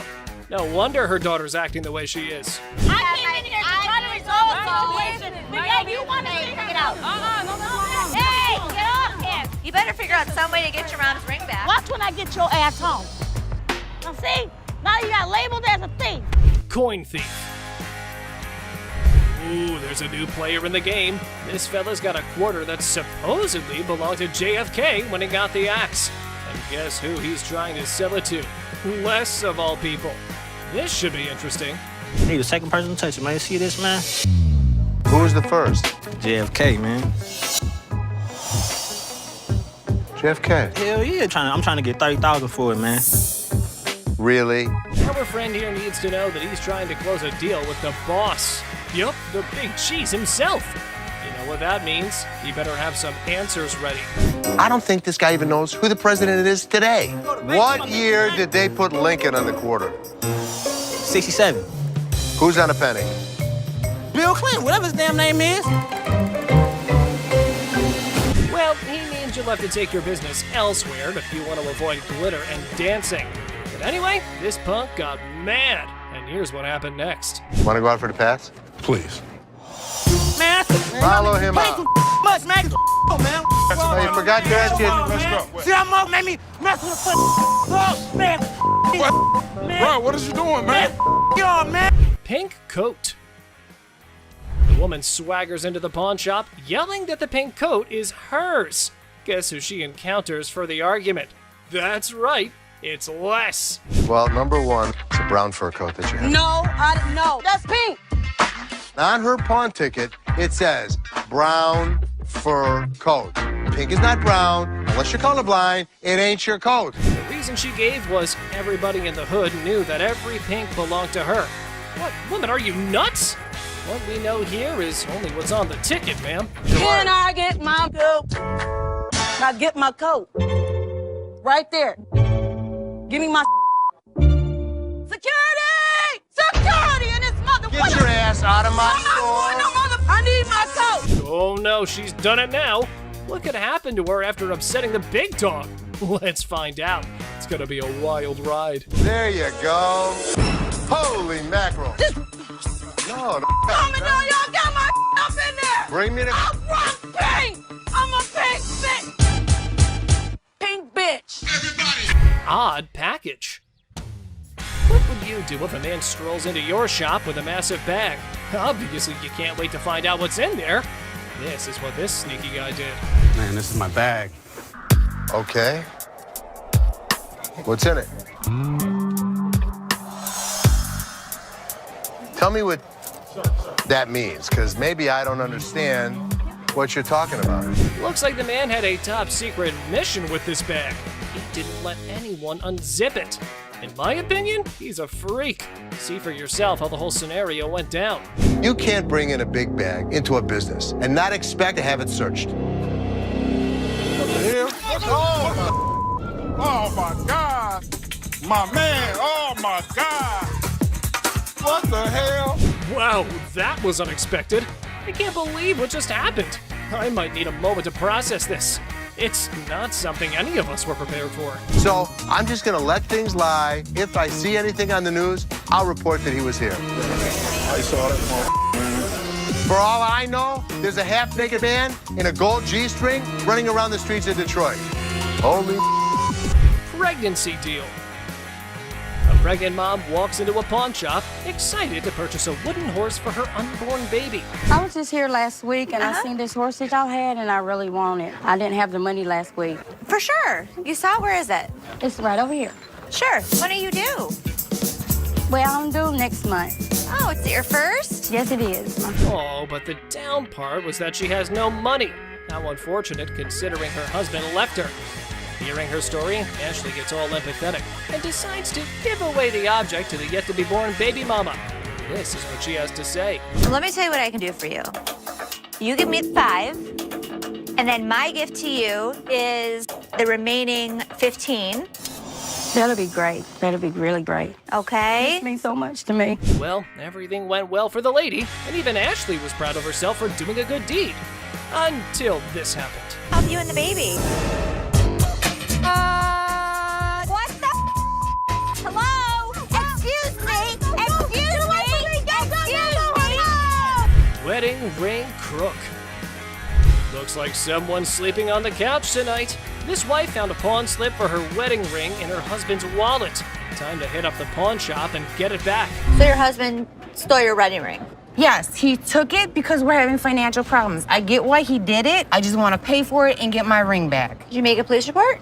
No, I didn't make a police report. The hell am I going to make a police report for? The angry wife missed the no ticket, no service memo. Ashley can only work with what she's got, lady. Don't shoot the messenger. Let me explain to you how this works. First of all, I don't just look up somebody's name and give you their information. I didn't ask you to give me the information. I asked you to look it up. How hard is that? You look it up in the computer, you take it, I paid for it, we leave. It's not that hard. Okay, I know it's not funny, but Ashley's solution was hilarious. Here's how she managed the situation. Nobody saw it coming. It isn't Take that hard. your pretty little feet, walk your pretty little legs out of here. You are not. Just go back there and give me my. How hard is that? You can't just go back there and type in a name. It's time to go. The only person you should be threatening is your husband. Invisible friend. A guy trying to pawn a fake bracelet walks into a store with his imaginary friend. However, Les was skeptical until the friend started haggling for a better price. My partner right here, Robert, we want to pawn this. You're who? My partner, Robert, right here. Here's a person talking to an invisible friend, but I didn't see him. Well, well, well. Robert, the imaginary friend, needs a reality check. Maybe this dude should stick to playing pretend more believably. After all, the pawnbroker here is no fool. Robert, tell him, Robert, tell him. This is worth $200. It was a stainless steel bracelet that we don't sell here for $10. There was no way he was gonna get anything. However, his get-rich-quick scheme wasn't so quick after all. The customer's face fell faster than a lead balloon. This is how we reacted to the situation. And he talking about he can't give me nothing for this. What the is that? No, come on, let's go to the outside. I gotta look at it a little bit more better. All right. I ain't leaving. I'm not leaving, man, until I get some money. I'm not leaving, man. That man, let me go. Stolen telly. This lady's ex-boyfriend pawns her TV for some quick cash. With determination, she enters the pawn shop and confidently declares, "I'm here to rescue my kidnapped TV." I need to get my stuff, my 2 TVs. I need your ID or the tickets. I don't have no ticket or no ID. My stuff was stolen and pawned from my boyfriend. We need him or the tickets. What you need him for? He ain't even nowhere around. Ah, the policy police strike again. No ticket, no claims allowed. And in a spectacular display of logic defiance, here's how she responded to the situation. Listen, don't land on my window! Bitch! What? If I'm gonna have to get ratchet? You don't pound on my window! Yes, I can! No, you can't! Oh boy, it seems like someone stirred the hornet's nest. But fear not, Ashley swiftly shut down those threats like a master conductor. Lesson learned, universe. Okay. Oh, please. Bye. See ya. No. You're crazy. Yeah, I am crazy, and I'll show you crazy. No password. Oh boy, trying to pawn that laptop at the store, but conveniently forgetting your password? Suspicious much? Brace yourself for some dose of skeptical boss lady. You forgot the password. Yeah. How do you forget when's the last time you used this? About a month ago. You forgot your password? Yeah. Try again. She didn't know how to get into this computer. She didn't know the password. She didn't know the username. Oh, so you didn't just find this laptop aimlessly wandering around in the wilderness and thought, hey, I should take this. I'm sure the lady was adamant that it's my laptop. How much did you want to get on this today? At least 165. How's 125 for you? No, I'm sorry, I can't do that. I need at least 165. I mean, I can't do 125. All right, I can do 150, and that's what I can do. Okay, can you do 165 or not? Blink of an eye, the laptop lady became wild and crazy. Her responses and shouts made everyone wonder if she was off her rocker. I am a grown-ass woman. You're not acting Flat like out. one. Like I said, I am a grown-ass woman. You're not acting like I'm not one. gonna sit here and argue with you like I said. I can take my business somewhere else. Goodbye. Watch your punk ass up, but you ain't getting my motherfucking car. You I got my laptop home. I ain't leaving this bitch till you give me my money. I need my mother Time to go. No. My friend's laptop. Are you low on cash? How about you swipe your laptop, hoping to make a quick profit at the nearest pawn shop? If you want to give it a try, just watch what you're heading into. What the hell? You mean to tell me you don't stole my damn laptop and I don't blame them damn kids for this damn laptop? All this damn. That's how you gonna blame me? We supposed to be friends. Got me up. Taking my laptop. Ugh, that tension, right, folks? However, our big boss Les was unable to fully comprehend the conflict. And he couldn't care less. These people were just up to making a fool of themselves. I think that these women were fighting over laptops. Watch your punk ass home, bitch. Watch your punk ass home. Cause you ain't getting my motherfucking car. You so I got my laptop home. But we, being a sucker for drama, sorted it all out. Apparently, somebody's valued belongings were stolen by their BFF. What chance do they have of surviving this unthinkable betrayal? I my laptop all this time, and I'm thinking these down. Okay. All right, that's enough. That's enough. All this time, my laptop was missing, but I got my laptop. That's all that matters. All right. Earring error. In the dazzling world of pawn shops, we find a woman aiming to part ways with her prized earrings. But only if things were that simple, then there wouldn't be a whole show made out of it. I'm here to pawn these earrings. Okay. Trying to get $350 for them. Why do you need the money? It's none of your business why I need the money. Pawn my mother jewelry. We all know that our big boss here has quite a keen eye for the merchandise he deals with. And warning, you better watch out if you try to sell him a knockoff. These are real. They are real earrings. They're just not real diamonds. They are. No, they're yes, not. they are real. How the you gonna tell me just by looking at my that they not real? They're not real. As things were getting hot, the woman kept getting non-negotiable. That definitely makes a reality TV treat. Keep it coming, girls. Ladies that act like ladies are treated like ladies. No, it don't work like I ain't leaving this bitch till you give me my money. I need my mother. Time to go. Stubborn guy. Our Mr. Clumsy here managed to turn his girlfriend's car all wrecked up. Now he's off to pawn his genius-level ideas to fix the car and his relationship. I need to pay my court fees. I got a DUI, crashed my car. Well, her car. I took her car with a couple friends. You just need to get as much as you can. It's not your damn business. I'm here for you. All full of himself, he went all gangsta mode on Seth, trying to get money for 2 of his rings. Did it work? Nope. However, things were about to get more annoying. What's the highest you'd go? $900. That's ridiculous. Tell him what it is. Don't tell me what to do. Stop talking. Stand behind me. What's the problem? Tell her to stand behind me. This is men talking right now. Our boy's respect for his girlfriend shines through as the negotiations heat up. Hold on to your seat, because this encounter was a true lesson in having proper manners. Maybe we should just take the money. That. Stop talking. Just Dude, stop seriously, why are you Just such an stop. ass? No, you need. No, I don't need to. You're my store. This It is my property. business. This It's is not my your property. Do I She's her tell own your person. property what to do? Hopefully one day she'll wisen up, move on, and realize that this guy's a complete tool. Mother-daughter feud.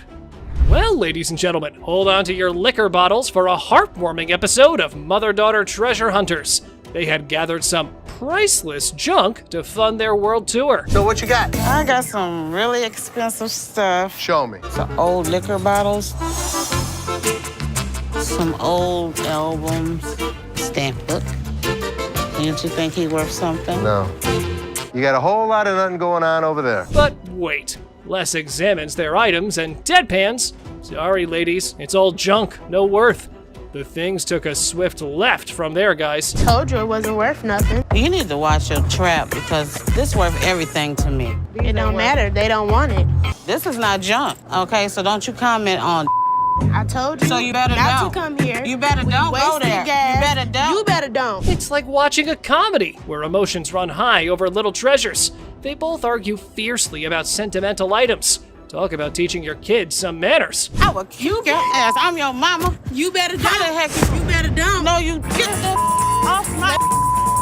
I thought it was kind of funny watching the mother and daughter argue with each other. Okay. All right, that's enough. That's enough. Body slam. Our guy claims his grandma's ring is a lost treasure. Well, that part's for Ashley to decide whether it's real or something that came out of a cereal box. How much are you looking for? Is this enough to pay rent? How much is your rent? $300. Okay. Do you have anything else? Because this unfortunately is not real. What you mean it's not real? It's not real gold. Basically, y'all sit up here and waste my time talking to you. You didn't waste your time. Oh dear, Mr. Sad Story. You've really painted yourself into a corner now. It was almost as if he was starring in his own drama series. I'm like, just give me my ring. I need to speak with somebody else because you irritate me flat out. I'm trying to help you solve like, your what you issue. mean? What you I'm mean? trying to help you solve like your this, issue. lower your voice. This guy's acting really erratic and it's making me really nervous. Hold on tight, because here come the Powerpuff Boys to rescue our protagonist from his own soap opera. What a gimmick. A day he's gonna remember for a while. Don't put your finger in No, she ain't by herself, man. She ain't by herself, my man. Bitch, I'll be back, bitch. You're talking that now, get the hell out of here. He was lucky I have other things on my mind, or I would have beat him to a pulp. PlayStation. In a stunning twist, our lovable, larger-than-life customer walks into the pawn shop dreaming of snagging a PS3. Let's hope the controller can keep up with his enthusiasm. How much are your PlayStation 3s? How much you want to spend? Got $70. Can't let it go for 70, my man, unfortunately. I've seen them for $70 to $80 at other pawn shops. Does it come with a warranty? It comes with an as-is warranty, unless you'd like to purchase an additional warranty, which I'd like to help you with. This is bull. Our six-pack gamer needs some physical exercise rather than video games. Mirror, mirror on the wall, who needs a jog more than them all? I need a PlayStation 3 for $70.